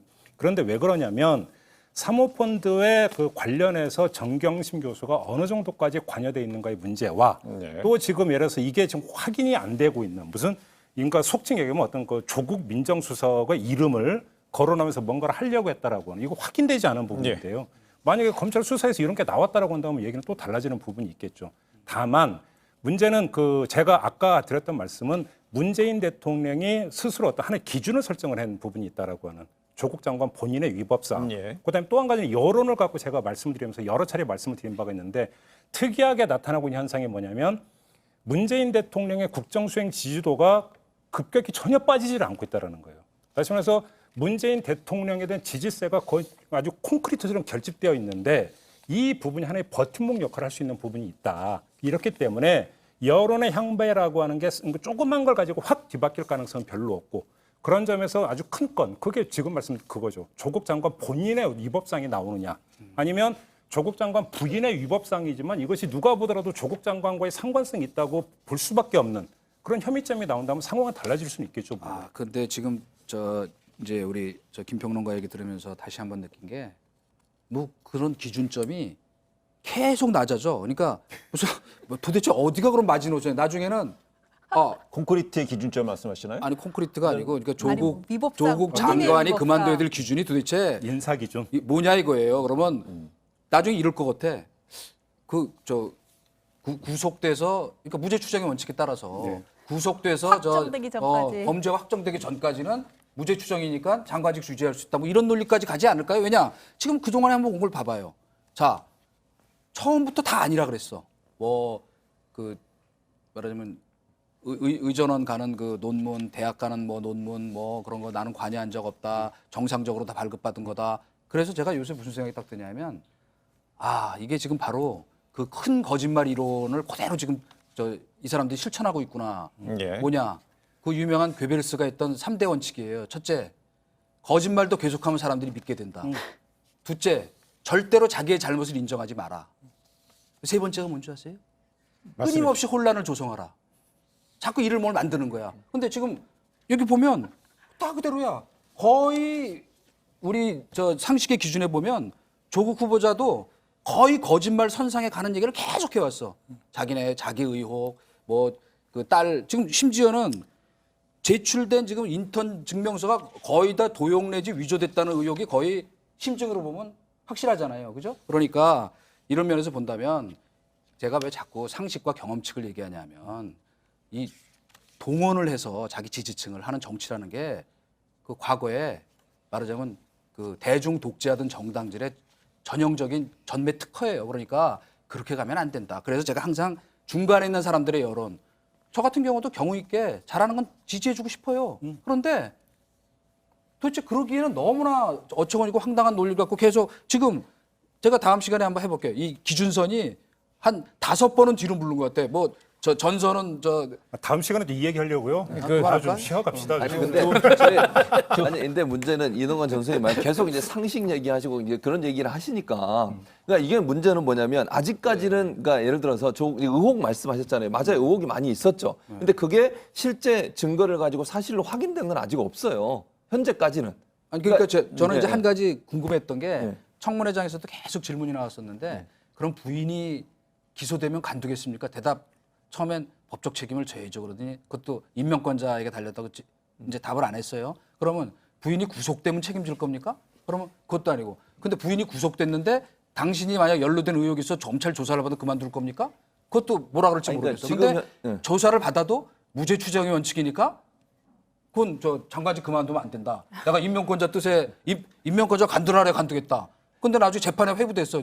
무죄 추정의 원칙. 이거 한도 끝도 없는 것 같아요. 그러니까 우리가 어디가 일어나지 않은 상황에 대해서 이제 이런 아니 지금까지 일어난 것도 이런 식이었어요. 앞서 설례 좀 많이 얘기를 하신 것 같고요. 지금까지도 그랬다고. 제가 말씀드리고 싶은 것은 여러 가지 의혹들이 있는 건 분명해요. 그러나 그 의혹들이 정말 왜냐하면 이쪽 해명하는 측에서는 그게 사실이 아니라고 지금 주장을 그러니까 하고 기준선은 있잖아요. 있어야 된다는 얘기예요. 제 얘기는. 그러니까요. 그게 이제 사실로 확인된 다음에 그러니까 예의 지금 염치상 부인이 구속되면 그때는 관두란 말이에요. 그러니까 그거는 이제 거기까지 그때 가서 양보하겠어. 거기 가서 결정할 문제라고 저는 보고요. 그래서 지금 현재는 마치 이제 왜냐하면 시청자 여러분들이 혹시나 이게 무슨 사실인 것처럼 오해하시면 안 되니까. 그러니까 의혹은 있었지만 아직 조국 후보자나 조국 법무장관 입장에서는 그게 본인이 해명하는 과정에서 아직까지 확인된 건 없잖아요. 그래서 일단 이건 기다려봐서 말씀하신 것처럼 만약에 구속이 된다거나 그랬을 때는 또 조국 법무장관이 다른 선택을 할 수도 있겠죠. 그건 잘 모르겠어요, 저는 개인적으로. 그러나 그때도 난 그렇게 얘기할 것 같아. 그건 이제 두고 봐야 본인의 되는 문제라고 의혹이 보이고요. 확인된 게 지금- 없기 때문에 지금 현재 입장에서는 부인의 혐의 갖고 왜 본인이 관두냐. 너무 단정하세요. 지금 이제 검찰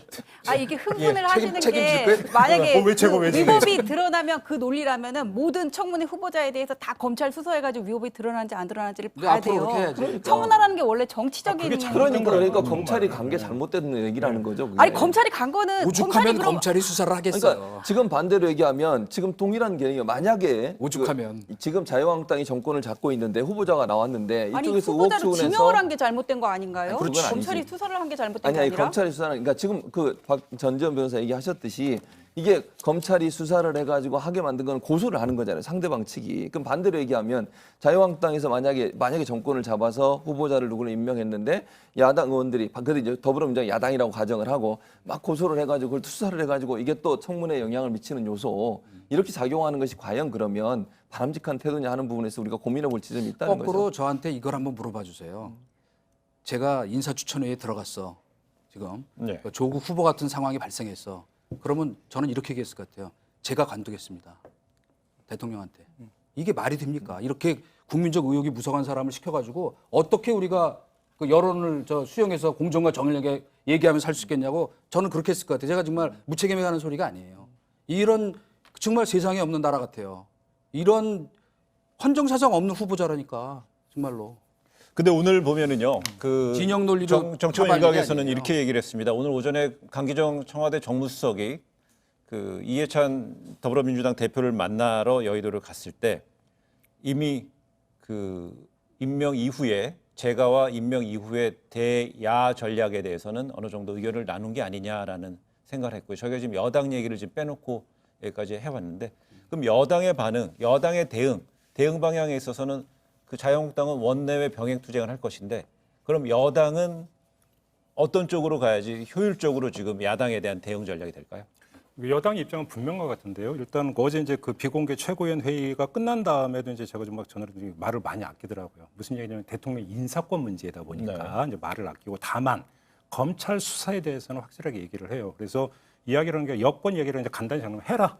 어차피 시작한 거 빨리 하고 신속하게 하고 명쾌하게 하라. 다만 인권을 침해할 수 있는 소지는 있어서는 안 된다. 그게 뭐냐면 바로 피의사실 공표. 이거는 안 된다. 분명히 이제 선을 이렇게 걷고 있는 거고요. 바로 그러니까 검찰이 만에 하나라도 피의사실을 흘리거나 이런 거 같은 경우는 이제 검찰 개혁의 하나의 당위성을 입증을 하나요. 명분으로 삼아가면서 사법제도 개혁에 오히려 드라이브를 거는 아마 기조를 이렇게 잡아서 갈 가능성이 거의 농후하다 일단 이렇게 좀 진단을 해봅니다. 지금 상황에서 그 검찰은 그 조국 후보자 가족에 대한 조국 장관 가족에 대한 수사를 이어왔던 검찰에 대해서는 공정한 수사에 대한 여론도 분명히 작용을 하고 있습니다. 정당한 수사를 요구하는 여론이 작용하고 있는데 저희가 지금 대화하는 중간에 조금 전에 들어온 속보를 따지면은요, 검찰이 경찰에 그 패스트트랙 수사 관련돼서 일괄 송치를 지휘했다고 합니다. 예. 이렇게 된다면은 그 자유한국당 원내 병행 투쟁을 하게 되는 자유한국당에 대해서도 이건 압박이 아닌 그냥 검찰의 그냥 자기 진대 트랙대로 수사한다 이런 강한 메시지. 그래서 같아요. 제가 아까 예. 오상방위란 말을 한 거예요. 이렇게 제가 한 치 앞도 못 내다보고 아니. 여당이 검찰 맨 공격하다가 당장 야당이 그럴 거 아니에요. 이거 물타기 하려고 지금 야당 탄압한다고 그럴 텐데 왜 공격을 하냐고. 그러면 그때도 좀 속은 쓰리더라도 공정하고 정당하게 수사해달라. 잠깐 얘기를 하고 짧게 그래야 지금도 그 말이 짧게 두 가지 성립이 되죠. 첫째 뭐냐면 저거는 뭐냐면 돈 한 푼 안 쓰고 생생내는 전형적인 카드다. 무슨 이야기냐면 정기국회는 개의가 됐어요. 12월 중순까지 정기국회 회기는 계속 가요. 절대 못 불러요. 그러니까 자유한국당 의원들이 제발로 오지 않는 이상은 체포영장 발부돼가지고 강제 수사가 불가능해요. 이런 점에서 뭐냐면 12월 아마 그 정기국회 법적으로 그러니까 폐회일이 12월 9일인가 아마 그렇게 돼 있죠. 네. 이때까지는 손을 못 대요. 그러니까 손을 못 대는데 지금 저거를 넘겨라. 저게 그렇다면 실질적으로 과연 수사에 진척이 있을 수 있겠는가? 물리적으로 없어요. 그런데 저거를 왜 그럼 지금 타이밍에 했느냐? 결국은 우리는 정치검찰 아니에요. 그다음에 어떤 뭐냐면 노림수를 가지고 조국 타겟팅해갖고 표적해가지고 수사한 거 아니에요. 우리는 공평무사하게 수사할 뿐이에요라고 하는 대국민 어필. 용도로 지금 쓰고 있는 거죠. 그러니까 잘하고 있는 거잖아요. 검찰이? 왜 공격하냐고. 그리고 지금 사실은 검찰이? 공안 쪽에서 이거를 지금 수사하려면 네. 이 자료 분석하고 이것이 과연 저 업무 방해가 되는지 그다음에 그 패스트트랙 관련 법안 그 회의 방해죄가 해당되는지 하는 걸 다 하려면 그것도 시간이 오래 걸려요. 사람이 거의 100여 명 가까이 되잖아요. 그러니까 일단 뭐 립서비스 차원의 의미도 있다고 보이지만 저는 제가 건방진 얘기지만 아까 오상방해 얘기할 때 얘기했잖아요. 이렇게 당연히 가게 돼 있는 거라고. 곧 앞에 벌어질 일인데 저거는 왜 네. 자꾸 모든 걸 정적 프레임에 넣고 보니까 그렇게 되는 거란 말이에요. 소환 조사를 받고 온 의원들의 그 이야기를 종합을 해보니까 어느 정도로까지 경찰이 지금 준비를 해놨냐면 CCTV가 돌아갔잖아요. 동영상이잖아요. 그걸 스틸컷으로 다 한 장 한 장 뽑아가지고 이미 물증까지 다 이미 확보를 해놓고 한 장 한 장 내밀면서 맞느냐. 이걸 다 이제 하는. 그러니까 무슨 얘기냐면 경찰이 이미 다 깔아놨어요. 그러니까 물증과 이런 것들을 다 확보를 했기 때문에 뭐 조건 가지고 뭐 디지털 포렌식 들어갈 것도 아니고 계좌 추적 들어갈 것도 아니고 어찌 본다면 제가 볼 때 검찰이 그러니까 지금 해가지고 시간 뭐 엄청나게 기초 조사하는데 시간이 많이 필요한 그런 것도 아니에요. 그러니까 그러니까 소환 지금 없이 기소할 수도 있는 부분이네요. 저 부분이야말로. 그럴 수도 있죠. 그 지금 예를 들어서 오히려 이제 정경심 교수의 여당에서 주장하는 거지. 왜 그러면 그렇게 명백한 증거가 있는데 저 소환 없이 기소할 수 있는 걸 질질 시간 끄느냐 이렇게 주장하는 것인데 이거 결론적으로 지금 검찰이 잘하고 있다는 거예요. 잘못하고 지금 아니 있다는 거예요. 전 전 변호사 아주 중요한 점을 지적을 해주셨네요. 그러니까 지금 그 소환 조사 받고 나온 의원들의 이야기에 따르면 스틸컷으로 한 장 한 장 사진까지 다 뽑아놓고 물증을 확보했다면 정말로 정경심 교수의 사례에 준하면 소환 조사 없이 기소할 수도 있겠네요. 그런 점에서. 근데 만약에 저희가 이제 패스트트랙에서 이제 국회에서 이제 패스트트랙 관련해서 충돌을 했을 때 관련해서 우리가 이제 흔히 말하는 채증을 해서 네. 스틸로 해서 이제 화면을 잡아놓고까지 경찰이 조사에 철저하게 임하고 있다는 것인데요.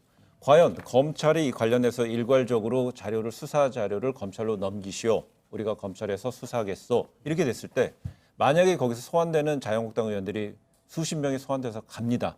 총선은 한 7, 8개월 앞으로 남아 있습니다. 실질적으로 어느 정도 체감할까요? 그 소환 대상되는 의원들은 어느 정도나 두려운 건가요? 그게요? 상당히 그 제가 파악하고 있는 거로도 저희 속된 말로 추워요. 왜냐? 우선은 그것이 이제 논란은 되겠고 현재는 이제 자유한국당에서는 당을 위해서 고생한 사람들을 우리가 불이익 줄 수 없다. 그 말은 뭐냐면 패스트트랙 관련해서 기소되더라도 원래는 당규에 지금 기소된 사람은 일단 배제하도록 돼 있거든 공천에서 그렇죠. 1차적으로. 그러니까 그 여지를 두겠다는 얘기지만은 여론이 야 무슨 니네는 뭐 범법자 그냥 보호해 준다는 게 말이 되냐 이러면 사실 굉장히 논란은 될 거예요. 그렇기 때문에 이게 지금 어떻게 보면은 지금 조국 그 장관 사태가 불거져서 그렇지 정치권에는 사실 이것도 시한폭탄이었다고 짝깍짝깍. 그럼요. 그렇죠. 예, 예. 그래서 거듭 얘기하지만 오상방해 하지 말라고. 오상방이 그러니까 이게 또 그것도 그렇지만 국회 선진화법이 엄격하게 돼 있어요. 국회 선진화법에 걸려서 만약에 처벌받게 되면 출마를 못 벌금 하거든요. 얼마형이 네. 피선거권 상실로 돼 있죠. 정확히 지금 벌금 얼마인지 근데 상당히 뭐 엄격해요. 금고형 이런 건 아니라 벌금 얼마로 제가 그렇죠. 지금 알고 그러니까요. 있거든요. 그 정도만 돼도 이게 만약에 피선거권이 없어지기 때문에 다음 출마를 못 하게 돼요. 그래서 상당히 근데 심각한 저게 것 어차피 그 패스트트랙 가지고 이제 싸우다가 민주당에서 고발을 한 건데 어디 일간지에 났는데 검사들은 그 여의도 국회의사당에서 남부지검 넘어오는 그 다리 무슨 다리인지 모르겠는데 그거 없애버렸으면 좋겠대요. 그러니까 자기들끼리 해결하고 다 고발장좀 남부지검으로 내지 말래요. 그렇게. 아니, 그거는 제가 볼 때 남부지청으로. 일정하게 정말로 우리가 이건 뭐 이제 조국 뭐 건이니 아니면 뭐 패스트트랙 건이 이런 걸 떠나서 일전에도 한번 말씀드렸다시피 우리 정치 정말 고질병을 한번 짚어야 돼요. 껄핏하면 고소장 고발장 써가지고 검찰 달려가는 이 행태는 그러면 그건 정치의 기능이 도대체 뭐하러 있는 겁니까? 그렇죠. 결국은 정치라고 하는 게 기능이 뭐냐면 첫째 우리 대신 싸워라. 우리는 생업에 바쁘니까 우리 대신 싸워라. 이게 정치의 첫 번째 기능이고 참 좋은 그 말씀이에요. 속에서 타협을 해라. 이건데 근데 진짜 물타기를 잘하시네. 왜요? 예, 못하기야 이게. 지금 여의도 아니 그러니까 나는 이제 사과까지 생각 논점에 아니 내 얘기는 물타기라는 뭐냐면 물타기라는 게 부정적이라서 뭐냐면 그러니까요. 물타기 왜 부정적이에요? 부정적이지. 마사지만큼이나 부정적인 거 아닌가요? 아 그래요? 나는 그렇게 생각 안 하는데. 이요. 물타기가 왜 부정적이에요? 이렇게 우기면 할 말이 없잖아요. 그죠? 그러니까 네. 제 얘기는 뭐냐면 지금 여의도 정치를 검찰에 맡기는 건 잘못된 거니까. 네. 요번에 이 사안도 마찬가지고 요 앞에 사실은 냉정하게 말하면 정말로 검찰도 이거 만약에 지난번에 조국 후보 부인이나 여러 가지 관련된 압수수색 제대로 안 하고 또 기소되는 날짜가 됐는데 그거 만약 기소 안 했으면 예.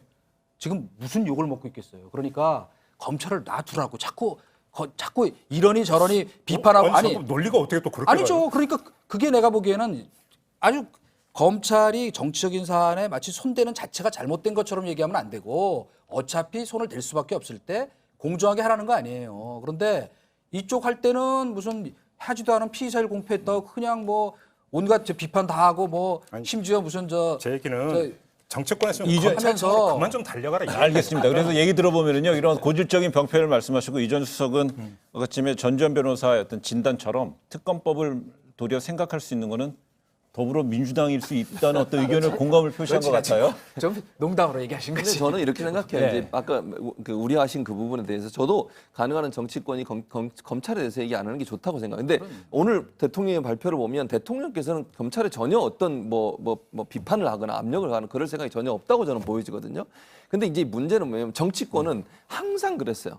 그러니까 뭐 예를 들어 여든 야든 뭐 입장이 바뀌든 어쨌든 본인들에 대해 수사를 하면 검찰에서 정치 검찰이다, 검찰 비판하고 검찰에 이런 거는 정말 계속 있어왔던 일이거든요. 그러니까 이번에도 그렇지만 그 전에도 뭐 예를 들면 자유한국당이 예전에 새누리당, 한나라당 할 때도 본인들의 수사 들어오면 또 정치적으로 검찰을 공격해요. 그러니까 이게 반복되는 일이기 때문에 그러면 지금부터라도 그러면 하지 말자. 예를 들어서 검찰이 그런 수사해야 돼. 근데 그 국회에서는 끊임없이 이런 일이 있어 왔거든요, 사실은. 그러니까 이게 반복되는 것이 저도 바람직하지 알겠습니다. 않다고 그럼 봅니다. 제가 국회에서 잠깐 정리해 주셨는데 그 물타기라는 표현이 영 부정적인 의미라면 사과를 저는 그렇게 생각 안 하는데 그 걷어드리는 거.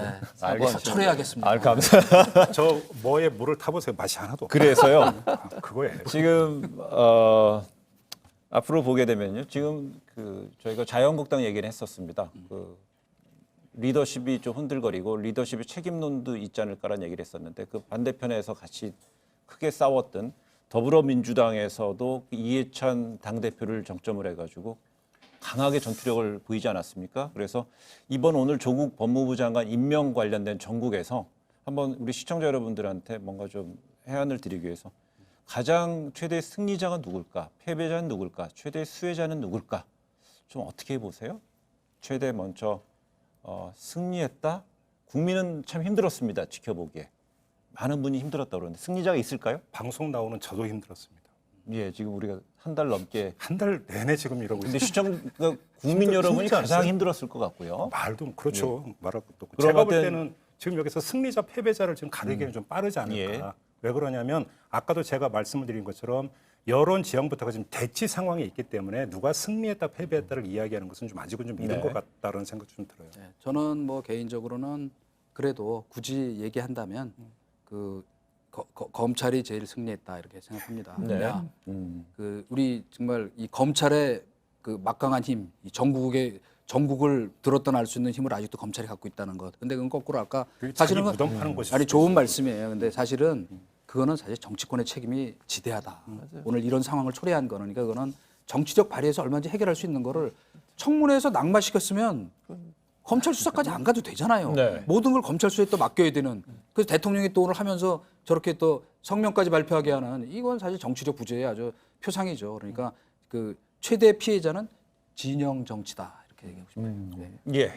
근데 저는 최대 피해자라기보다는 가장 여기서 지금 스코어가 안 좋은 쪽은 야당인 것 같아요. 링 위에 올라가지도 않았어요. 링 위에는 검찰하고 여당하고 언론이 있지 야당은 지금 국민의 관심에서 멀어져 있거든요. 주변 보호가 되어버려요. 예, 그렇게 돼버렸고 지금 여기서 승자는 일단은 검찰이다. 윤석열 총장은 여론과 그다음에 명분, 그다음에 지난 인사 이후에 양분됐던 검찰 내 신뢰 두 마리 토끼를 다 가졌습니다. 만약에 윤석열 총장의 나중에 어떻게 직위가 어떻게 된다고 하더라도 검사들은 보수 진보 상관없이 검찰 자체가 이념이거든요. 누가 돼도 검찰은 살아있는 권력에서 일단 대항을 하겠다. 거기에 대한 명분은 계속 가져갈 거라고 보여집니다. 저는 승리자는 아직까지는 검찰이라고 봅니다. 검찰에 대해 대단히 높은 점수를 주셨어요. 저는 그러니까 이게 숨겨져 있다는 표현이 잘 드러나지 않았다는 표현을 말씀을 드리는 겁니다. 수혜자라고 하면 장관 후보자, 조국 후보자 빼고 나머지 분들이에요. 근데 왜냐면 그분들은 사실 청문회 거치면서 여러 가지 자세히 알려지지도 않았고 검증이 어떻게 되는지도 사실 국민들은 제대로 몰랐어요. 예. 그리고 이제 그러니까 최대 패배자는 결국 자유한국당이에요. 자유한국당이 그걸 제대로 따졌어야 되거든요. 왜 모든 화력을 조국 후보자한테 집중시키다 보니까 다른 후보자들에 대한 청문회가 제대로 안 이루어졌어요. 국민들도 그분들에 대해서 알아야 되잖아요. 정책 검증도 해야 되고 그거에 대한 사실을 알아야 되는데 그런 부분들이 미흡하다 보니까 나름 분들은 그냥 그냥 흘러가듯이 그렇게 같이 가버리는 상황이 돼서 그분들이 어찌 보면 수혜자가 될 수도 있고 또 패배자는 결국 자유한국당이 제대로 못한 부분이라는 네. 생각이 듭니다. 다들 검찰을 말씀하셔서 저도 검찰 관련해서 짧게 한 말씀만 드리고 마무리하겠습니다. 검찰은 지금요 잔을 하나 들었어요. 딱 잔을 든 이게 독배인지 성배인지를 알 수가 없어요. 저는 딱 그 단계에 와 있다. 근데 그러니까 중요한 것은 이 잔은 아무 상관이 없어요. 이게 독배가 되느냐 성배가 되느냐는 검찰 입술에 지금 독이 묻어 있는데 검찰이 이 입술에 묻어 있는 독을 닦지 않고 들이키면 그건 독배가 되는 거고요. 닦고 마시면 성배가 될 거라는 겁니다. 뭐냐면 검찰 하기 나름이다. 저는 이 말씀을 꼭 드리고 싶어요. 근데 오늘 그 장관들 신임 장관들의 임명식에서는요. 뒤에 제가 한번 세봤더니요. 16개의 좌석이 있었습니다. 거기에는 청와대 핵심 대통령을 보좌하는 핵심 참모들, 수석 비서관 등 참모들의 자리가 있었고요. 얼마 전에 윤석열 검찰총장이 임명장을 받을 때는요. 그 뒤에 조국 전 민정수석이 앉아 있었습니다. 되게 흐뭇한 표정인 컷을 제가 봤거든요. 근데 앞으로 법무부 장관과 검찰총장으로 만나는 두 인물, 두 어떤 공직의 최정점에 있는 두 인물에 따라서는 대통령이 오늘 말했던 공정한 대한민국, 그다음에 공평한 대한민국을 만드는 핵심적인 역할이 두 인물에게 주어졌다고 보여집니다.